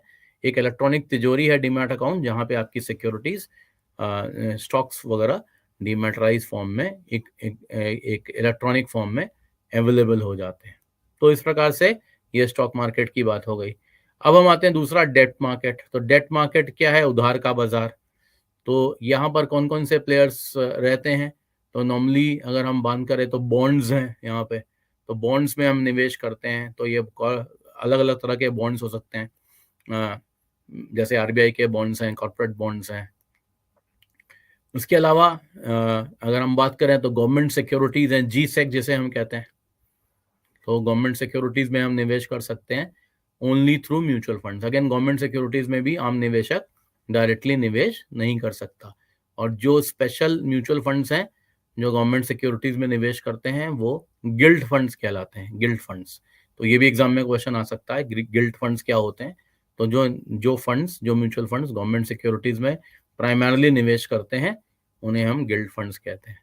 तो ये एक मैंने आपको एक स्वरूप दे दिया कि फाइनेंशियल मार्केट्स क्या होता है। तो जब ये पैसा लग रहा है निवेशक का, तो ये सारे मार्केट में लग रहा है। ये मनी मार्केट में भी पैसा जा रहा है, ये इक्विटी मार्केट में भी जा रहा है, ये डेट मार्केट में भी जा रहा है। तो जब पैसा इसमें आएगा, इनफ्लो होता रहेगा, ज़्यादातर इनफ्लो ही हो रहा है, आउटफ्लो भी होता है बट आउटफ्लो नॉर्मली कम होता है, बहुत as compare to the inflows. तो निवेश ज़्यादा हो रहा है, निकल कम रहा है, तो ये क्या होगा? फाइनेंशियल मार्केट्स की ग्रोथ होगी। तो ये भी म्यूचुअल फंड का बहुत बड़ा रोल है। जैसे आज से 15-20 साल पहले क्या होता था कि एफआईआईस पे हम डिपेंडेंट होते थे बहुत ज़्यादा, है ना। ये डिपेंडेंस कम होती गई जैसे जैसे भारत के डोमेस्टिक निवेशक, अभी आज के डेट में क्या है, डीआईआईज और रिटेल इन्वेस्टर्स मिलके एफआईआईस पे भारी पड़ रहे हैं। तो एफआईआई से हमें उतना डर नहीं लगता अब कि अगर वो पैसा निकाल भी लेंगे तो हमारे जो डोमेस्टिक इंस्टीट्यूशनल इन्वेस्टर्स हैं और जो हमारे रिटेल इन्वेस्टर्स हैं जो हर महीने पैसा डाल रहे हैं, वो इस मार्केट को संभाल लेंगे। तो बहुत ज़्यादा गिरावट की जो संभावना थी वो कम हो जाती है। तो इस प्रकार से भी म्यूचुअल फंड सहायता करता है मार्केट्स की with regular inflows of money. Then again अगर हम बात करें livelihood to employees and distributors, तो एक बहुत अच्छा ये एक जो कि एक अच्छी इम्पोर्टेंट व्हीकल है निवेश की। तो ये एक एम्प्लॉयमेंट का भी जरिया बन जाता है। तो बहुत सारे लोग इसमें एम्प्लॉय के रूप में काम कर रहे हैं इस इंडस्ट्री में, और बहुत सारे लोग डिस्ट्रीब्यूटर के रूप में काम कर रहे हैं इस इंडस्ट्री में, जो कि उनका एक जीवन यापन के लिए एक अच्छा माध्यम बन चुका है। Then as a market stabiliser, so because inflows आ रही हैं, तो मार्केट में बहुत तगड़ी गिरावट की संभावना कम हो जाती है थोड़ी, क्योंकि ये स्टेबलाइज करता रहता है मार्केट में इनफ्लोज की वजह से। मार्केट जो वोलेटिलिटी है मार्केट की ऊपर नीचे होने की संभावना है, वो काफी हद तक स्टेबलाइज हो जाती है। अगर हम इंपॉर्टेंट कॉन्सेप्ट्स की बात करें, अगर हम म्यूचुअल फंड में एकदम नए हैं, तो ये जो टर्मिनोलॉजीज हैं इसको समझना हमारे लिए बहुत जरूरी है ना। तो जैसे शेयर बाजार में जब हम कोई भी स्टॉक खरीदते हैं किसी भी कंपनी का, तो हमें क्या मिलता है, हमें शेयर्स मिलते हैं, है ना, कि हमने जो है किसी कंपनी के 100 शेयर्स खरीदे या 200 शेयर्स खरीदे, तो वो शेयर्स के रूप में हमारे डीमैट अकाउंट में रिफ्लेक्ट करेंगे। लेकिन जब हम म्यूचुअल फंड खरीदते हैं तो म्यूचुअल फंड यूनिट्स में हम खरीदते हैं। यहाँ पर हमें क्या मिलता है, यूनिट्स मिलता है। जब भी हम कोई भी निवेश करते हैं तो उस दिन की एनएवी के अनुसार हमें यूनिट्स मिल जाते हैं। जैसे फॉर एग्जांपल आपने जो है वो 10,000 रुपये लगाए और आपने जो यूनिट्स खरीदे वो 20 रुपये पे खरीदे, है ना, 20 रुपीज उसकी एनएवी थी, तो आपको टोटल जो है 500 यूनिट्स मिल जाएंगे। तो ये सिंपल कैलकुलेशन है that you will get your investment in terms of units. अब जो दूसरा टर्म हमें दिखाई पड़ रहा है वो है फेस वैल्यू। फेस वैल्यू क्या होता है, तो जो स्टार्टिंग वैल्यू होती है जब हम कोई भी एनएफओ लॉन्च होता है, एनएफओ का फुल फॉर्म क्या, अभी इसके बाद थर्ड जो आ रहा है वो आ रहा है एनएफओ, तो न्यू फंड ऑफर। जब भी कोई स्कीम लॉन्च होती है तो उसको एनएफओ कहते हैं। जब नई स्कीम कोई लॉन्च होती है तो उसको एनएफओ या न्यू फंड ऑफर कहते हैं। और उसकी जो फेस वैल्यू होती है वो 10 रुपये होती है। तो कोई भी फंड जब शुरू करेगा तो उसकी एनएवी 10 रुपये होगी, और फिर जो है मार्केट के अनुसार वो जब ओपन होगा, दोबारा से रीओपन होगा, तो मार्केट के अनुसार वो ऊपर नीचे भी हो सकता है, यानी 10 से नीचे भी जा सकता है, तो depending upon market situation. Then number 4 जो मैंने आपसे कहा अभी, एनएवी। एनएवी का मतलब क्या है, नेट एसेट वैल्यू। अगर आसान शब्दों में हम समझें कि एनएवी क्या होता है, तो it is the market price of 1 unit of any scheme on a particular date। मतलब किसी भी दिन, किसी भी तारीख को किसी भी म्यूचुअल फंड स्कीम के 1 यूनिट का बाजार मूल्य क्या है, वही एनएवी है। और मैं क्यों कह रहा हूं 1 तारीख, क्योंकि ये हर तारीख को बदल सकता है और बदलता भी है, क्योंकि NAV is dynamic in nature, तो उसमें चेंजेस आ सकते हैं, इसलिए हर तारीख की जो एनएवी होगी वो अलग हो सकती है। तो देयरफॉर इसीलिए हम कहते हैं कि it is a market price of 1 unit of a fund on a particular date. तो किसी भी एक दिन को जो कोई स्कीम है उसके 1 यूनिट का बाजार मूल्य जो है वो है एनएवी। और ये एनएवी हर दिन छपेगा। कहाँ छपेगा, अखबारों में छपेगा। उसके अलावा ये एम्फी के वेबसाइट पे रहेगा। एम्फी मतलब association of mutual funds of India, उसकी वेबसाइट पे आपको देख सकते हैं आप किसी भी फंड की एनएवी। और दूसरे एएमसी, जिस कंपनी का ये स्कीम है, जिस एसेट मैनेजमेंट कंपनी का ये स्कीम है, वो भी अपने वेबसाइट पे फंड की NAV on a daily basis दिखाएगी। फिर नेक्स्ट जो कॉन्सेप्ट आपके सामने दिख रहा है वो है एयूएम। एयूएम का मतलब क्या होता है, असेट्स अंडर मैनेजमेंट, यानी टोटल जो पैसा है जो मैनेज कर रही है कोई एएमसी, उसको एयूएम कहते हैं। तो एयूएम निकालने का सिंपल फॉर्मूला क्या है कि total number of outstanding units, जितनी भी टोटल आउटस्टैंडिंग यूनिट्स हैं किसी स्कीम की, उसको अगर हम मल्टीप्लाई कर दें उस दिन की एनएवी से, तो उस दिन का ये एयूएम निकल जाएगा। यानी एयूएम भी डायनेमिक है। आज जो एयूएम है उससे वो बदल जाएगा कल, क्योंकि एनएवी चेंज हो रही है। So because the formula is AUM is equal to total number of outstanding units into NAV, so it is also dynamic in nature। जैसे जैसे NAV चेंज होगी तो AUM भी चेंज हो जाएगा। So I hope कि ये कॉन्सेप्ट्स या ये टर्मिनोलॉजीज आपको क्लियर हो गई होंगी। तो अगर हम एडवांटेजेस की बात करें, अगर एडवांटेजेस जो हैं, जो मैंने पहले भी डिस्कस किया, एक बार फिर से डिस्कस कर लेते हैं कि सबसे पहला एडवांटेज ये है कि म्यूचुअल फंड्स जो हैं वो प्रोफेशनल मैनेजमेंट प्रोवाइड करते हैं। यानी जो लोग आपका पैसा मैनेज कर रहे हैं वो प्रोफेशनल्स हैं, यानी उस फील्ड के पूरे जानकार हैं जो आपके पैसे को निवेश कर रहे हैं।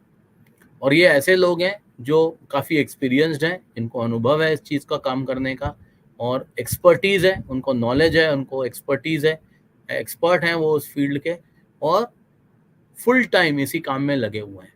तो आप अपना काम करते रहिए, जो आप काम करते हैं, जिस प्रोफेशन में आप हैं वो काम करते रहिए, और ये पैसा जब आप निवेश करते हैं तो इसको कोई प्रोफेशनल लोग मैनेज कर रहे हैं। तो ये सबसे बड़ा इसमें फ़ायदा है म्यूचुअल फंड का, कि हमें बहुत ज़्यादा उसको दिमाग हमें नहीं लगाना है, बहुत ज़्यादा उसको हर समय हमें देखना भी नहीं है। हम एक बार ये समझ जाएं कि हाँ, हमारा जो रिक्वायरमेंट है वो क्या है, और अगर हम अपने अपने इकोनॉमी पे हमें भरोसा है तो हम यहाँ पर निवेश कर सकते हैं अपने एसेट क्लास के अनुसार। यानी हमें जो फोकस करना है वो एसेट एलोकेशन पे करना है, कि हमें कितना परसेंट इक्विटी पे डालना है, कितना परसेंट हमें डेट में रखना है, कितना परसेंट हमें अलग अदर एसेट क्लास में रखना है। और ये काम हम छोड़ें एनजे के ऊपर। जैसे फॉर एग्जांपल आप एनजे के प्लेटफॉर्म से जुड़ रहे हैं तो एनजे के लोग डिसाइड करेंगे, जो रिसर्च टीम है वो डिसाइड करेगी कि हमें अपने इन्वेस्टर का पैसा कहाँ लगाना है। तो that is what is the professional management. तो मैंने अपने कंपनी का थोड़ा एग्जांपल ले लिया, लेकिन अगर हम एएमसी की भी बात करें तो वहाँ पर प्रोफेशनल्स इस पैसे को मैनेज कर रहे हैं। Number 2, portfolio diversification. यानी मैंने तो आपको ये बताया था कि हम कैसे म्यूचुअल फंड के माध्यम से अपने पोर्टफोलियो को डाइवर्सिफाई कर सकते हैं।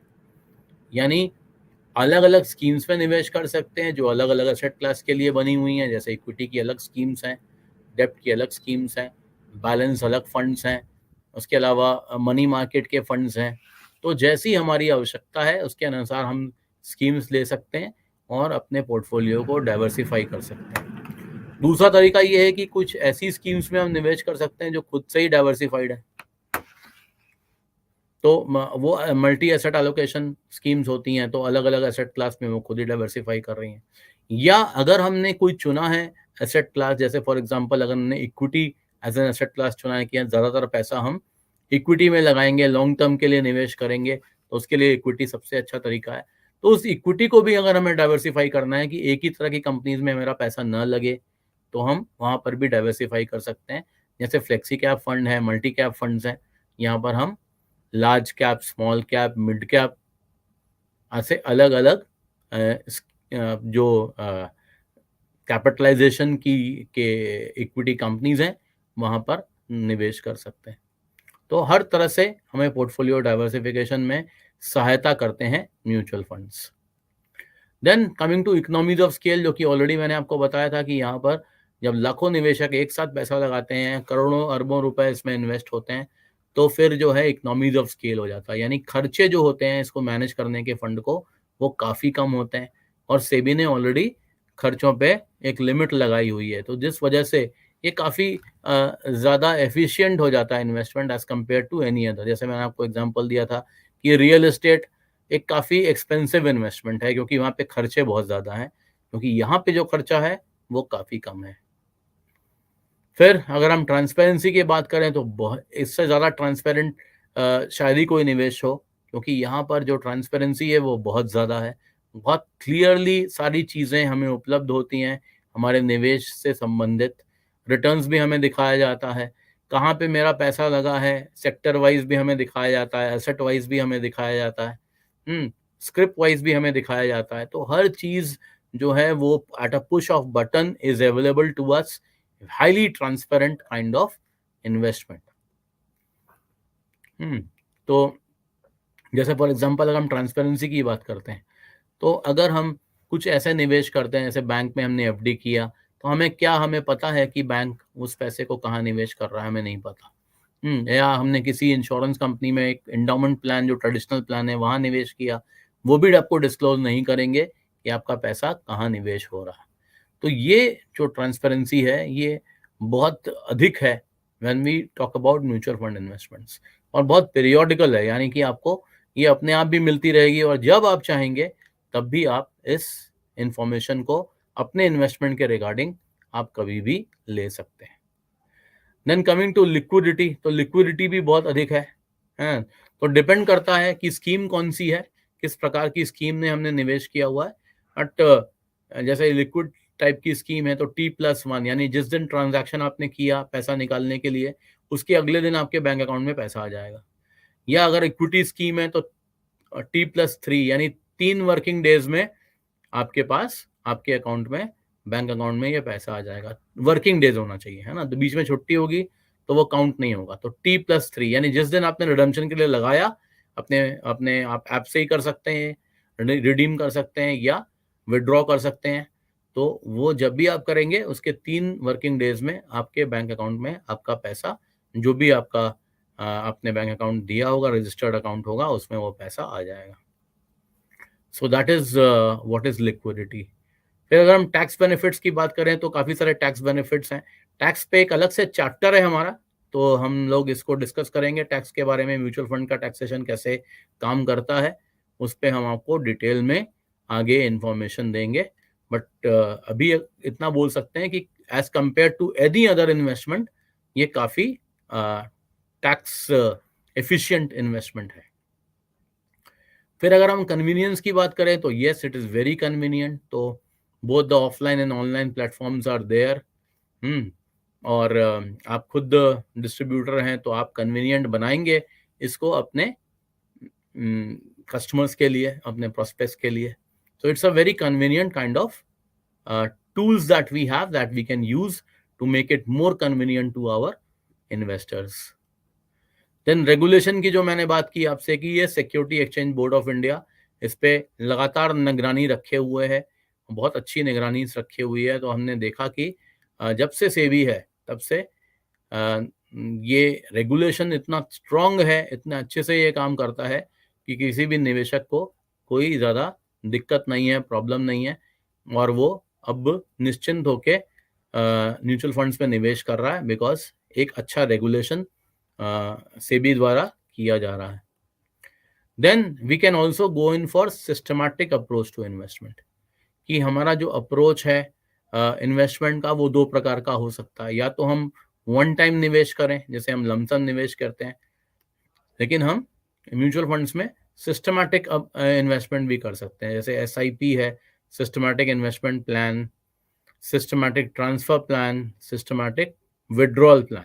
तो ये अलग अलग तरह के प्लान्स हैं जिसको हम लोग आगे और डिटेल में आगे के चैप्टर्स में डिस्कस करेंगे।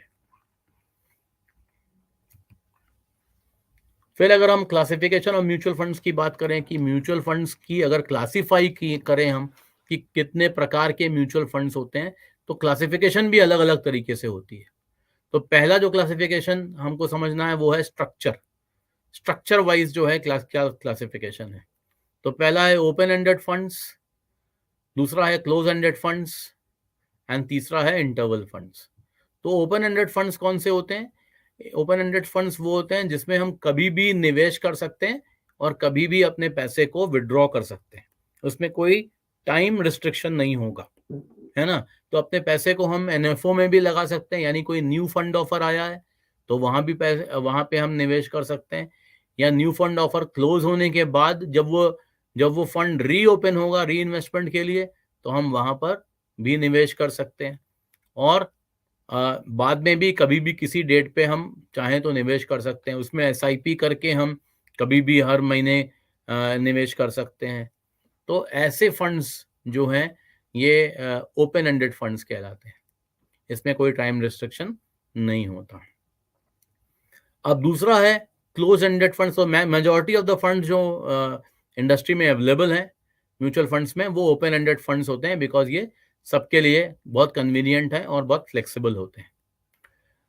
दूसरा है क्लोज एंडेड फंड्स। तो यहाँ पर क्या है कि जो इन्वेस्टमेंट हमें करना है वो हम NFO के दौरान ही कर सकते हैं, यानी जब भी न्यू फंड ऑफर आएगा क्लोज एंडेड फंड्स का तभी हम उसमें निवेश कर सकते हैं। एक बार ये बंद हो गया तो फिर निवेश भी इसमें बंद हो गया, ये क्लोज्ड हो गया। और इसमें से जो निकलने की का बात है वो भी फिक्स्ड है कि एक मैच्योरिटी डेट दी होगी, फिक्स मैच्योरिटी होगी, उस तब वो मैच्योरिटी डेट जब आएगी तभी आप वहां से निकल सकते हैं। तो ऐसे फंड्स जो टाइम रिस्ट्रिक्टेड होते हैं in terms of both investment and withdrawal of money, these funds are known as close ended funds. और तीसरे हैं इंटरवल फंड्स, जो कि कॉम्बिनेशन है ओपन एंडेड फंड्स का और क्लोज एंडेड फंड्स का। तो इंटरवल फंड्स में दोनों फंड्स की कैरेक्टरिस्टिक होती हैं। इंटरवल फंड्स में क्या होता है कि कुछ विंडोज दिए होते हैं, ऐसे एग्जिट विंडोज होते हैं जो कि 6-6 महीने पे आते हैं, जब कोई भी इन्वेस्टर अपने रिडम्पशन कर सकता है, यानी अपने इन्वेस्टमेंट्स को विड्रॉ कर सकता है। उसको मैच्योरिटी तक इंतजार करने की जरूरत नहीं पड़ती, उसको बीच बीच में ऐसे एग्जिट विंडोज दिए जाते हैं जिससे वो एग्जिट कर सके। तो ऐसे फंड्स इंटरवल फंड्स होते हैं। फिर अगर हम मैनेजमेंट ऑफ फंड्स के बेसिस पे क्लासिफिकेशन करें तो ये क्लासिफिकेशन कैसा होगा? पहला है एक्टिवली मैनेज फंड्स और दूसरा है पैसिवली मैनेज फंड्स या पैसिव फंड्स। तो ऐसे फंड्स जो कि जिसमें कि एक फंड मैनेजर अपनी एक्सपर्टीज, नॉलेज, एक्सपीरियंस सबको यूज करके आपके फंड्स को मैनेज करता है, यानी वो डिसीजन लेता है कि कौन से स्टॉक्स खरीदने हैं या कौन सी सिक्योरिटीज खरीदनी है, और फिर उन सिक्योरिटीज में वो निवेश करके रिटर्न्स जनरेट करता है, वो एक्टिवली मैनेज फंड्स कहलाते हैं। तो दूसरे फंड्स क्या है? पैसिव फंड्स हैं, जहां पर फंड मैनेजर अपनी एक्सपर्टीज, नॉलेज को यूज नहीं करता, वो सिंपली क्या करता है, किसी भी एक तरह के जो इंडेक्स होते हैं उनको कॉपी करता है। जैसे फॉर एग्जांपल निफ्टी का इंडेक्स अगर हम कॉपी करके उसके कंस्टिट्यूएंट के हिसाब से सेम वैसा ही इन्वेस्टमेंट कर दें, तो वो क्या कहलाएगा? वो पैसिव फंड कहलाएगा। यानी वो कितना रिटर्न देगा, जितना रिटर्न निफ्टी देगा माइनस ट्रैकिंग एरर, तो उतना ही रिटर्न ये देगा।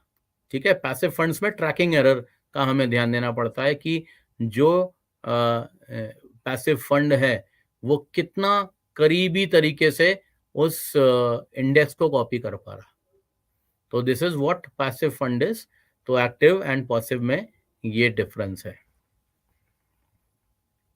अब एक्टिवली मैनेजमेंट जो मैनेज फंड्स होंगे उनका ऑब्जेक्टिव क्या होगा कि वो बेंचमार्क को बीट करे।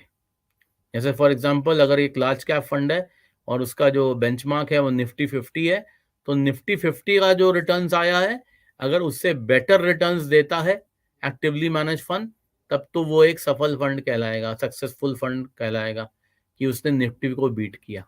अगर वो अपने बेंचमार्क को बीट नहीं कर पाता, बेंचमार्क का मतलब जिस इंडेक्स से उसका कंपैरिजन हो रहा, तो अगर उसको बीट नहीं कर पाता तो फिर वो उतना सक्सेसफुल नहीं कहलाएगा।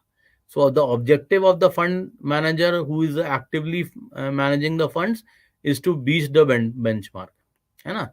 उसका ये नहीं है कि वो बहुत ज्यादा रिटर्न या कम रिटर्न दे रहा, अरे उसके बेंचमार्क ने कितना रिटर्न दिया, उसकी तुलना में क्या रिटर्न दिया।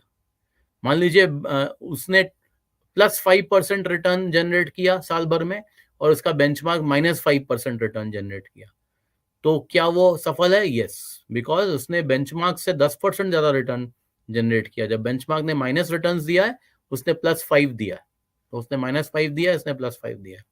सो that way it will be called a successfully manage fund. Why? Because it has been able to beat the benchmark.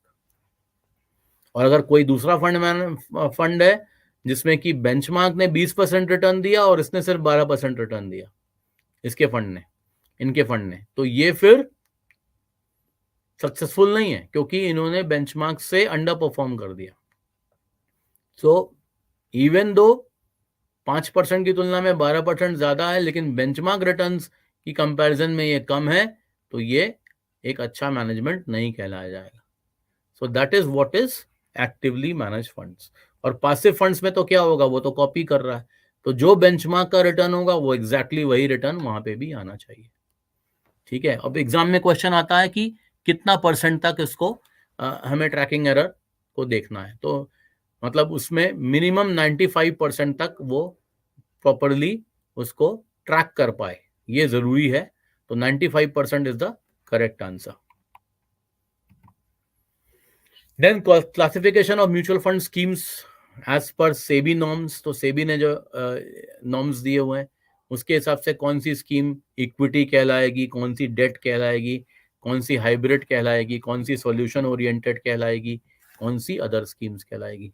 तो equity schemes as per the definition of SEBI is that these schemes are दो schemes which have investing at least 65%, कम से कम 65% should be invested of the total fund should be invested in Indian equities यानी domestic equities. Bharat की कंपनियों में कम से कम 65% पैसा लगा होना चाहिए.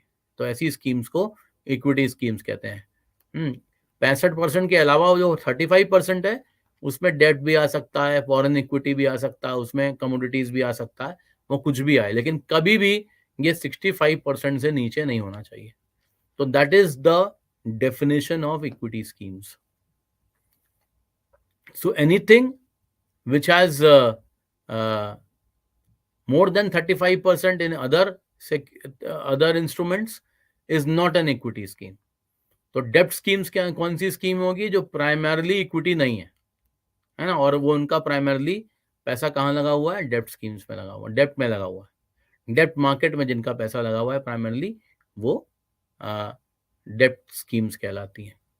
Then coming to hybrid schemes, hybrid scheme का मतलब it's a combination of equity and debt primarily, है ना. तो इसमें aggressive hybrid होगा तो उसमें equity ज़्यादा होगा, debt कम होगा. Conservative hybrid होगा तो उसमें debt ज़्यादा होगा, equity कम होगा. तो ऐसे schemes को hybrid schemes कहते हैं. Then coming to number 4, solution oriented schemes. तो solution oriented schemes कौन सी होती हैं, जो कि कोई सोल्यूशन प्रोवाइड करती हैं. जैसे फॉर एग्जांपल यहाँ पर दो तरह की स्कीम्स आती हैं, एक है रिटायरमेंट ओरिएंटेड और दूसरा है ऐसी स्कीम्स जो चाइल्ड के हिसाब से है, यानी चिल्ड्रन एजुकेशन या चिल्ड्रन के मैरिज के हिसाब से वो स्कीम्स होती हैं. So these are some of the examples of solution oriented schemes. और जितनी भी अन्य स्कीम है वो अदर स्कीम्स की श्रेणी में आती हैं. अब हम इक्विटी स्कीम से अगर बात करें तो इसमें कई तरह की स्कीम्स हैं. तो इसमें भी सेबी ने जो है वो अलग अलग बाइफर्केशंस किए हुए हैं और बहुत नॉर्म्स दिए हुए हैं जिसके अनुसार इनका नोमेनक्लेचर होता है. तो इसमें क्या नाम उनका होगा और उसके हिसाब से क्या उनका एक्सपोजर होगा, कहाँ पे एक्सपोजर होगा वो देखा जाएगा.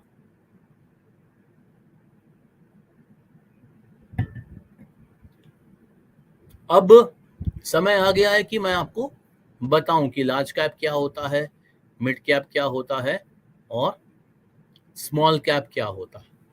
तो उसके अनुसार फिर आप समझ पाएंगे कि ये क्या मैं बात कर रहा हूं. जिसके आपके सामने जो स्क्रीन पे दिख रहा है वो आप तभी समझ पाएंगे. तो आप को ये नॉलेज बहुत ज़रूरी है, इसको आप नोट करें, जो मैं बोल रहा हूँ उसको आप नोट करें. तो पहली चीज़ ये है कि जब ये हम कैप बोलते हैं, अगर हम बोलते हैं multi cap, large cap, mid cap, तो ये कैप क्या होता है. तो कैप का जो फुल फॉर्म है वो क्या है, मार्केट कैपिटलाइजेशन. ठीक है, मार्केट कैपिटलाइजेशन है. मार्केट कैपिटलाइजेशन का मतलब क्या हुआ, टोटल जो मार्केट में शेयर्स हैं किसी भी कंपनी के, उसको अगर हम मल्टीप्लाई कर दें आज के बाजार भाव से, यानी आज के मार्केट प्राइस से अगर उसको मल्टीप्लाई कर दें तो जो अमाउंट आएगा वो उस कंपनी का मार्केट कैप कहलाएगा. ठीक है, मार्केट कैपिटलाइजेशन कहलाएगा. तो अब हम जितनी भी कंपनीज स्टॉक एक्सचेंज पे लिस्टेड हैं उनके टोटल नंबर ऑफ शेयर्स का, जो आउटस्टैंडिंग शेयर्स हैं टोटल नंबर ऑफ, उनको मल्टीप्लाई कर दें अगर आज के उनके भाव से तो मार्केट कैप निकल जाएगा. अब हमने सारी कंपनीज के मार्केट कैप निकाल दिए और फिर उसको रैंक कर दिया, रैंक वाइज उनको रख दिया कि जो सबसे बड़ी कंपनी है वो नंबर 1 है, फिर उससे छोटी नंबर 2 है, फिर उससे छोटी नंबर 3 है. ऐसे करके हमने रैंकिंग कर दी उसकी, मतलब जिसका सबसे बड़ा जिसका मार्केट कैप है वो 1 पे है. तो ऐसे जब रैंकिंग कर दी है ना, तो बहुत बड़ी बड़ी कंपनीज हमारे सामने आ जाएंगी. जैसे HDFC बैंक है,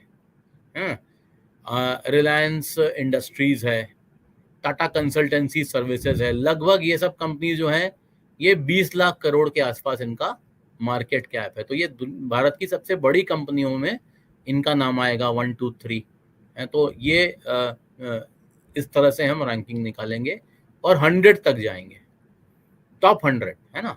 तो जब हम रैंकिंग निकालेंगे इसकी मार्केट कैप की, तो 1 से लेके 100 तक जो भी कंपनीज आएंगी उनको हम लार्ज कैप बोलेंगे। या मतलब क्यों बोलेंगे, क्योंकि सेबी की ये डेफिनेशन है। तो SEBI says that top 100 companies in terms of market capitalization will be called large cap.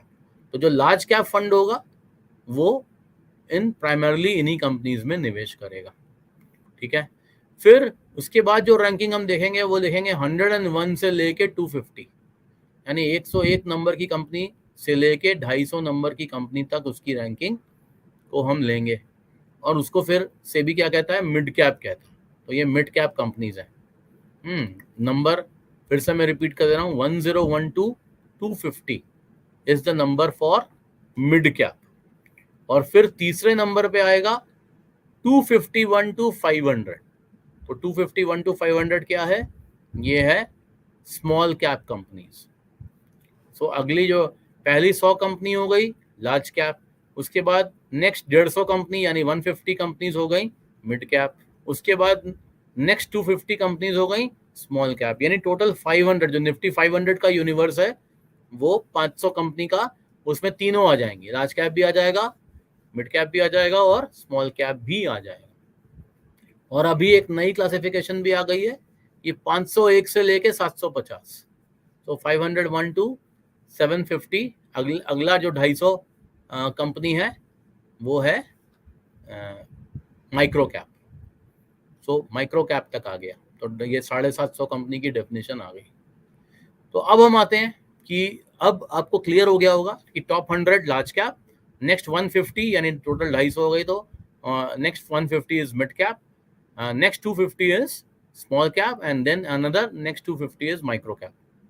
So अगर हम मल्टी कैप फंड की बात करें जो पहले नंबर पे हमको दिख रहा है, इसमें लिखा हुआ है 25% इंटू 3, यानी यहाँ पर ये निर्धारित है कि 25% लार्ज कैप में लगेगा, 25% मिड कैप में लगेगा और 25% स्मॉल कैप में लगेगा, यानी टोटल 75% का ये एलोकेशन फिक्स है। जो बचा 25% है वहाँ पे और चीज़ें आ सकती हैं, डेट भी आ सकता है, और फंड मैनेजर वो डिसाइड करेगा कि अगला 25% वो कहाँ निवेश करेगा। लेकिन ये 25% इंटू 3 ये फिक्स हो गया कि 25 लार्ज कैप में, 25 मिड कैप में और 25% स्मॉल कैप में जाएगा। फिर दूसरा नंबर पे हम दे सकते हैं लार्ज कैप फंड। तो यहाँ पे लिखा हुआ है 80% इन लार्ज कैप। तो टोटल जो 100 कंपनियां हैं उन 100 कंपनीज में पूरा पैसा निवेश होगा, जिसमें 80% जो है वो टोटल 100 कंपनीज में जाएगा, और जो 20% बचा है वो फिर फंड मैनेजर डिसाइड करेगा। उसमें वो मिड कैप की कंपनीज भी शामिल कर सकता है, स्मॉल कैप की भी कर सकता है, डेब्ट को भी शामिल कर सकता है, कैश को भी रख सकता है, तो वो फंड मैनेजर के ऊपर है। बट कम से कम 80% जो है टोटल वैल्यू होगी वो लार्ज कैप में ही जाएगी। फिर तीसरे नंबर पे है large and mid cap fund. तो यहाँ पर लार्ज कैप में 35% और मिड कैप में भी 35%, तो टोटल 70% जो है यहाँ पर एलोकेट होगा, 35% plus 35% in large and mid cap. Then number 4 is mid cap fund, यानी ये 65% मिड कैप कंपनीज में लगे। जो 150 कंपनीज है मिड कैप में, 101 to 250, ये 65% पैसा उन्हीं कंपनीज में ये फंड लगाएगा। फिर स्मॉल कैप फंड है, जो 250 कंपनीज हैं, 251 से 500 जिनकी रैंकिंग थी मार्केट कैपिटलाइजेशन में, वो 65% उसी में पैसा फंड मैनेजर लगाएगा अगर वो स्मॉल कैप फंड है तो।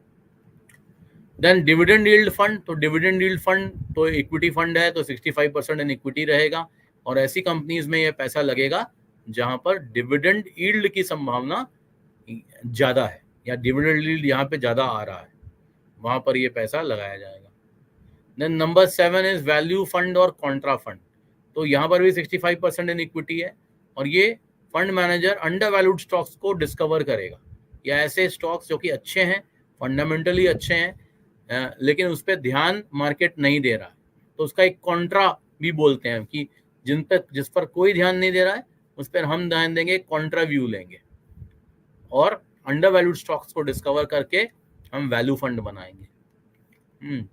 Then coming to focused fund, जो कि बहुत ही फोकस्ड होगा, यानी सिर्फ 30 कंपनीज का स्टॉक होगा, उसमें 30 कंपनियों के स्टॉक होंगे और फंड मैनेजर डिसाइड करेगा, इसमें भी कम से कम 65% इक्विटी में ही रहेगा।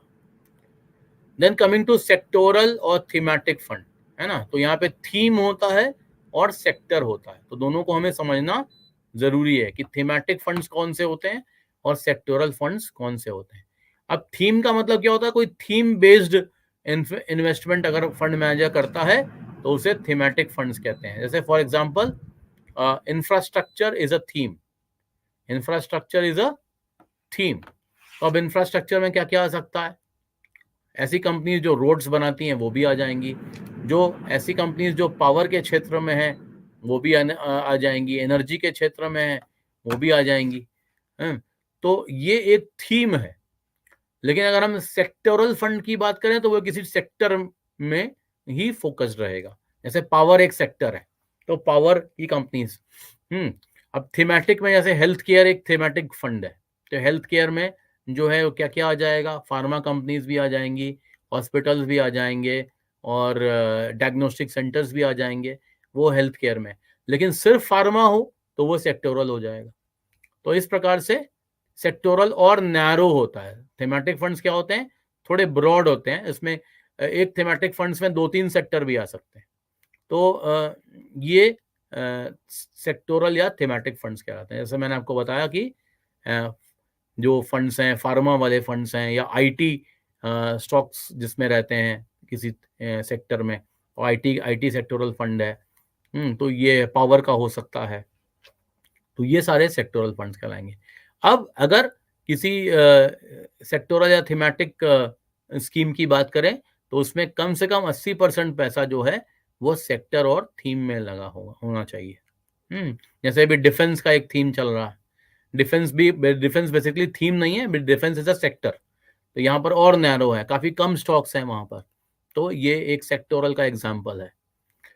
देन कमिंग टू ईएलएसएस, तो ईएलएसएस फंड्स क्या है, इक्विटी लिंक्ड सेविंग स्कीम। ये क्या है, ये बेसिकली टैक्स सेविंग फंड्स हैं, जो किसी भी व्यक्ति को अंडर सेक्शन 80C 1.5 लाख रुपए तक के इन्वेस्टमेंट अगर वो करता है तो वो ईएलएसएस फंड्स में, तो उसको टैक्स की छूट मिलती है। लेकिन इस फंड्स में लॉक इन पीरियड रहता है, यानी 3 साल तक पैसा आप निकाल नहीं सकते। फिर नेक्स्ट आते हैं फ्लेक्सी कैप फंड में। फ्लेक्सी कैप फंड जो है 65% इन इक्विटी है, ठीक है। फ्लेक्सी कैप फंड में भी जो फंड मैनेजर है वो large cap, small cap, mid cap तीनों में लगा सकता है। लेकिन ये मल्टी कैप से डिफरेंट है। मल्टी कैप में क्या है, फिक्स्ड एसेट एलोकेशन है कि भाई 25% लार्ज कैप में, 25 मिड कैप में और 25 स्मॉल कैप में लगाना ही होगा। लेकिन फ्लेक्सी कैप में ऐसा फिक्स्ड एलोकेशन नहीं है, यहाँ पर टोटल 65% है। हो सकता है कि बहुत कम स्मॉल कैप में लगाया हो, ज्यादा लार्ज कैप में लगाया हो और मिड कैप में लगाया हो, तो परसेंटेज कोई इक्वल होगी ऐसा जरूरी नहीं है। Fund manager will decide how much percentage he wants in each of this category. So ये थी इक्विटी फंड्स। अब हम आते हैं डेप्ट स्कीम्स की तरफ कि डेप्ट स्कीम्स का जो है वो क्या है। डेप्ट स्कीम्स ऑफ म्यूचुअल फंड्स ये कहाँ निवेश करते हैं, जैसे मैंने आपको फाइनेंशियल मार्केट्स के बारे में बताया था कि फाइनेंशियल मार्केट्स में इक्विटी मार्केट के अलावा क्या होते हैं, मनी मार्केट और डेट मार्केट। तो मनी मार्केट के जो स्कीम्स होती हैं वो भी डेप्ट स्कीम्स ही कहलाती हैं म्यूचुअल फंड में। तो वो क्या होती हैं, वो शॉर्ट टर्म स्कीम्स होती हैं। जैसे यहाँ पे एग्जांपल दिया हुआ है ओवरनाइट फंड, तो एक दिन का 1 डे मैच्योरिटी वाला फंड भी होता है।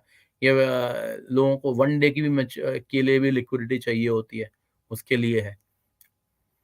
फिर ये भी मनी मार्केट में ही निवेश करता है। फिर लिक्विड फंड, तो अगेन मैच्योरिटी ऑफ 91 डेज, तो ये भी 1 साल से कम है, तो ये क्या होगा, ये भी एक मनी मार्केट का ही फंड है, liquid fund. Then ultra short term duration fund, यहाँ पे लिखा हुआ है एमडी between 3 and 6 months। तो ये एमडी क्या है, MD basically is a duration which is given by a person called Macaulay. तो मकॉले ने ये क्लासिफिकेशन किया था, इसलिए उनके नाम पे ये एमडी हो गया। तो इसे एमडी का फुल फॉर्म क्या है, Macaulay duration. So Macaulay duration ultra short term duration fund का क्या है, बिटवीन 3 and 6 months, तो 3 महीने से 6 महीने तक की इसकी मेच्योरिटी होगी। देन लो ड्यूरेशन फंड, तो Macaulay duration between 6 and 12 months, 6 से 12 महीना। Then money market fund, maturity up to 1 year। ठीक है, अब यहां तक जो नंबर 5 तक जो भी फंड्स आपको दिखाई दे रहे हैं ये डेप्ट स्कीम्स में, ये सब मनी मार्केट ओरिएंटेड फंड्स हैं। नंबर 6 से फिर डेट मार्केट शुरू होगा, है ना, डेप्ट मार्केट ओरिएंटेड फंड्स। तो उसमें शॉर्ट ड्यूरेशन फंड है, जैसे जिसका मकलर ड्यूरेशन 1 to 3 years है, वो शॉर्ट ड्यूरेशन फंड्स है। Then medium duration funds, Macaulay duration between 3 to 4 years। Then medium to long term 4 to 7 years। फिर long duration fund, Macaulay duration greater than 7 years। Dynamic bond है, across duration है, वो थोड़े कम duration से लेके ज़्यादा duration तक हो सकते हैं। Then corporate bond fund, minimum 80% जो है ये कॉर्पोरेट बॉन्ड्स में इन्वेस्ट करेंगे, जिनकी जो रेटिंग है वो AA+ और उसके ऊपर की रेटिंग होगी, उसी में करेंगे। देन क्रेडिट रिस्क फंड, ये थोड़े से ज़्यादा और रिस्की होते हैं, ये minimum 65% in only AA rated securities में करेंगे। Then banking and PSU, minimum 80% in such instruments. Then gilt fund जो है, गिल्ट फंड कौन से हैं, जो मैंने आपको बताया था, जो गवर्नमेंट सिक्योरिटीज में निवेश करते हैं, minimum 80% in government securities. Then we have gilt fund with 10 year constant duration, तो 10 साल के होंगे, ये भी गवर्नमेंट सिक्योरिटीज में ही निवेश करेंगे। Then we have floater funds, so इनका जो रेट है वो फ्लोटिंग रेट ऑफ इंस्ट्रूमेंट होगा, और इसमें मिनिमम 65% फ्लोटिंग रेट इंस्ट्रूमेंट्स में ही निवेश किया जाएगा। देन हाइब्रिड स्कीम्स की अगर हम बात करें, हाइब्रिड स्कीम का मतलब क्या है कि डेब्ट और इक्विटी दोनों में निवेश होगा। तो कुछ परसेंटेज डेब्ट में होगा और कुछ परसेंटेज इक्विटी में होगा। तो इसमें कौन सी स्कीम्स हैं, कंजर्वेटिव हाइब्रिड स्कीम है। तो कंजर्वेटिव का मतलब क्या हुआ कि डेब्ट में एक्सपोजर ज्यादा होगा, इक्विटी में कम होगा, तो बहुत कम होगा। तो इसमें क्या है, एक एक्सपोजर आप देख सकते हैं 75 to 90 जो है, 90% है ये बेसिकली, जो भी डेटा आपको दिख रहा है ये परसेंटेज में है। तो 75% to 90% जो है वो डेब्ट में निवेश होगा, और मात्र 10 से 25%, 10 to 25% जो है वो इक्विटी में हो। डी मतलब डेब्ट और ई मतलब इक्विटी। तो ये काफी कंजर्वेटिव अप्रोच है, यानी इक्विटी का जो एक्सपोजर है वो काफी कम है। Then coming to balance hybrid, यहाँ पर इक्विटी का एक्सपोजर थोड़ा बढ़ जाएगा, और बैलेंस हाइब्रिड और अग्रेसिव जो है इसमें डेब्ट इक्विटी रेशियो चेंज हो जाए। बैलेंस हाइब्रिड की अगर बात करें तो ये 40-60 हो सकता है या 60-40 भी हो सकता है।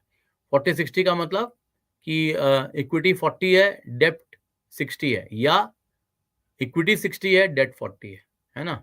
और अग्रेसिव हाइब्रिड की अगर बात करें तो वहां पे इक्विटी का परसेंटेज बढ़ जाएगा, वो एक इक्विटी फंड में कन्वर्ट हो जाएगा, है ना। तो इक्विटी हाइब्रिड में क्या है, 65% to 80% इन इक्विटी। तो as per definition of SEBI, जो मैंने आपको सेबी की डेफिनेशन बताई थी, इक्विटी फंड कौन से होते हैं, जिसमें कम से कम 65% इक्विटी में लगाओ, यानी इंडियन इक्विटी में लगाओ। तो यहाँ पर एग्रेसिव हाइब्रिड में हमें दिख रहा है 65 से 80 है, यानी ये इक्विटी फंड है ना। और मात्र 20 से 35% पैसा डेप्ट फंड में, डेप्ट इंस्ट्रूमेंट्स में लगाया गया। Then we have dynamic asset allocation और बैलेंस एडवांटेज फंड। तो बैलेंस एडवांटेज फंड जो है काफी डायनेमिकली एसेट को एलोकेट करते हैं, डिपेंडिंग अपॉन मार्केट वैल्यूएशंस, ये डिसाइड करते हैं कि इक्विटी में एक्सपोजर ज्यादा रखना है या डेट में ज्यादा रखना है। तो इनका कोई फिक्स्ड प्रोपोर्शन नहीं है, as per the situation they will balance the scheme. Then we have multi asset allocation, जो स्कीम है उसमें कम से कम 3 एसेट अलग क्लास होना चाहिए और 10% ईच। तो जैसा 3 एसेट क्लास लिया कि इक्विटी है, डेब्ट है और गोल्ड है, तो तीनों में कम से कम 10% का निवेश जरूरी है। बाकी फंड मैनेजर खुद डिसाइड करेगा कि उसे किस एसेट में कितना एलोकेशन करना है। Then we have arbitrage fund, ये भी एक प्रकार का इक्विटी फंड होता है, जो दो अलग अलग मार्केट्स में निवेश करके जो डिफरेंस है, एक मार्केट में खरीदा एक में बेचा, तो जो डिफरेंस अमाउंट आया वो उसका प्रॉफिट हुआ, तो इसको हम आर्बिट्राज फंड कहते हैं, और ये भी एक इक्विटी फंड की कैटेगरी में ही आता है। देन इक्विटी सेविंग्स, इसमें भी मिनिमम 65% इक्विटीज में रहेगा और 10% मिनिमम 10 डेट में रहेगा. So these are examples of hybrid schemes of mutual funds. Then coming to solution oriented schemes, जो मैंने आपको बताया था कि रिटायरमेंट वाला और चिल्ड्रन वाला फंड. तो इसमें नंबर 1 है रिटायरमेंट फंड. तो ये भी एक ओपन एंडेड रिटायरमेंट सोल्यूशन है, लेकिन इसमें लॉक इन दिया हुआ है 5 साल का और टिल रिटायरमेंट.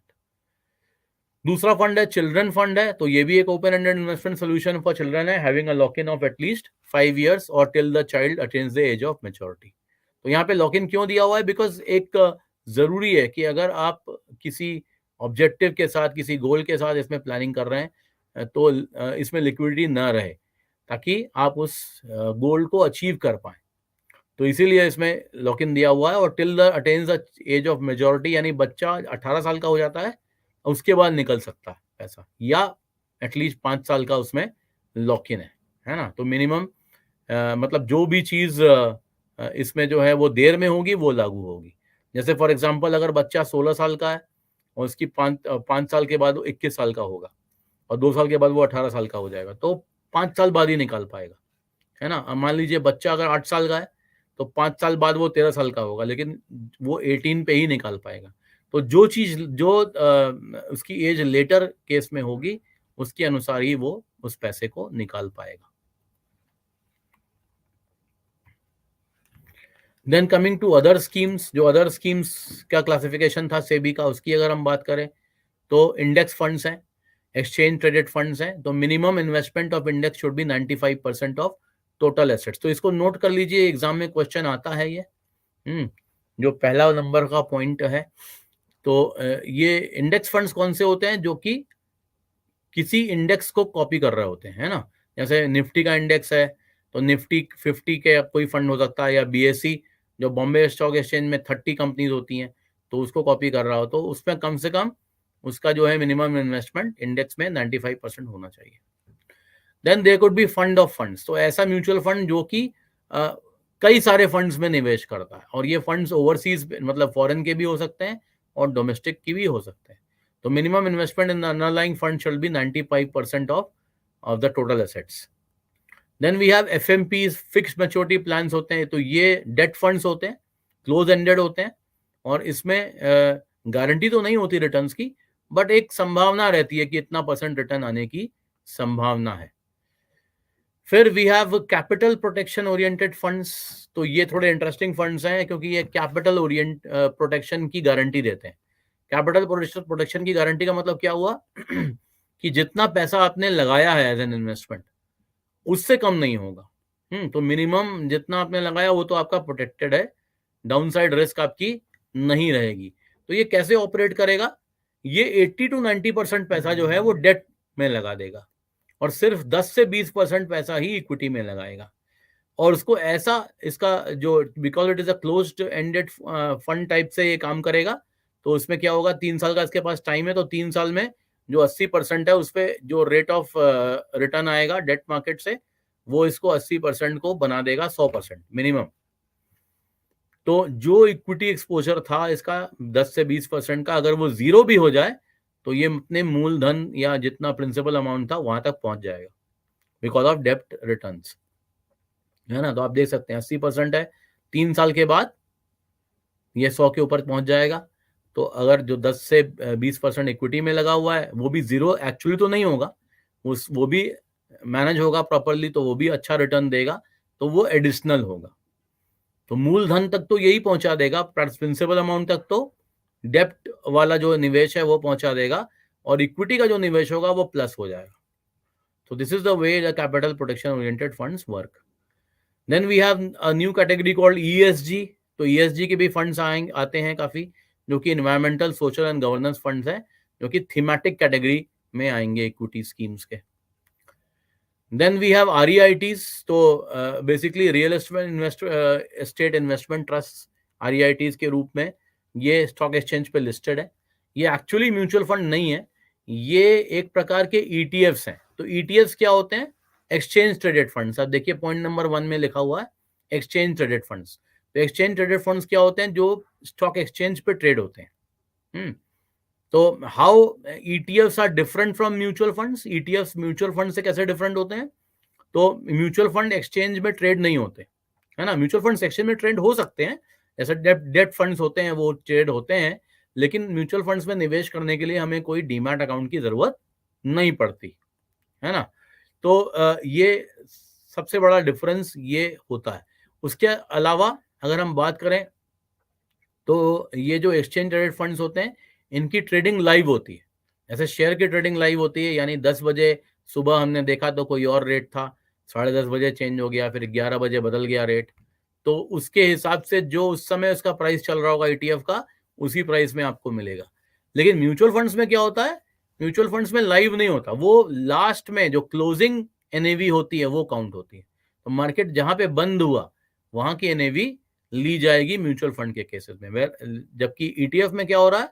लाइव उसका प्राइस लिया जाएगा। तो ये डिफरेंस है। तो REITs जो हैं ये बेसिकली रियल एस्टेट में निवेश करते हैं, और ये ETFs हैं जो कि स्टॉक एक्सचेंज से खरीदना पड़ेगा, ये म्यूचुअल फंड्स नहीं है।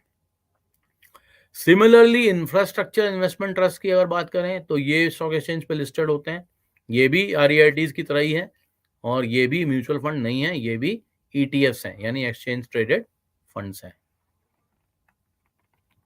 So that's all for today. I hope I've covered the 2 chapters. In case if you have any questions, you can put it in the chat box.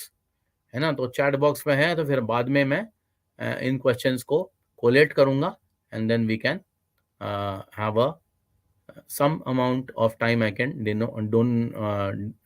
devote to that. So thank you all. Thank you for this session. Thank you for attending this. और ये session जो है ये अब अगला जो session है वो वेडनेसडे को है, परसों है, 5 बजे शाम को हम लोग फिर से मिलेंगे। Thank you so much.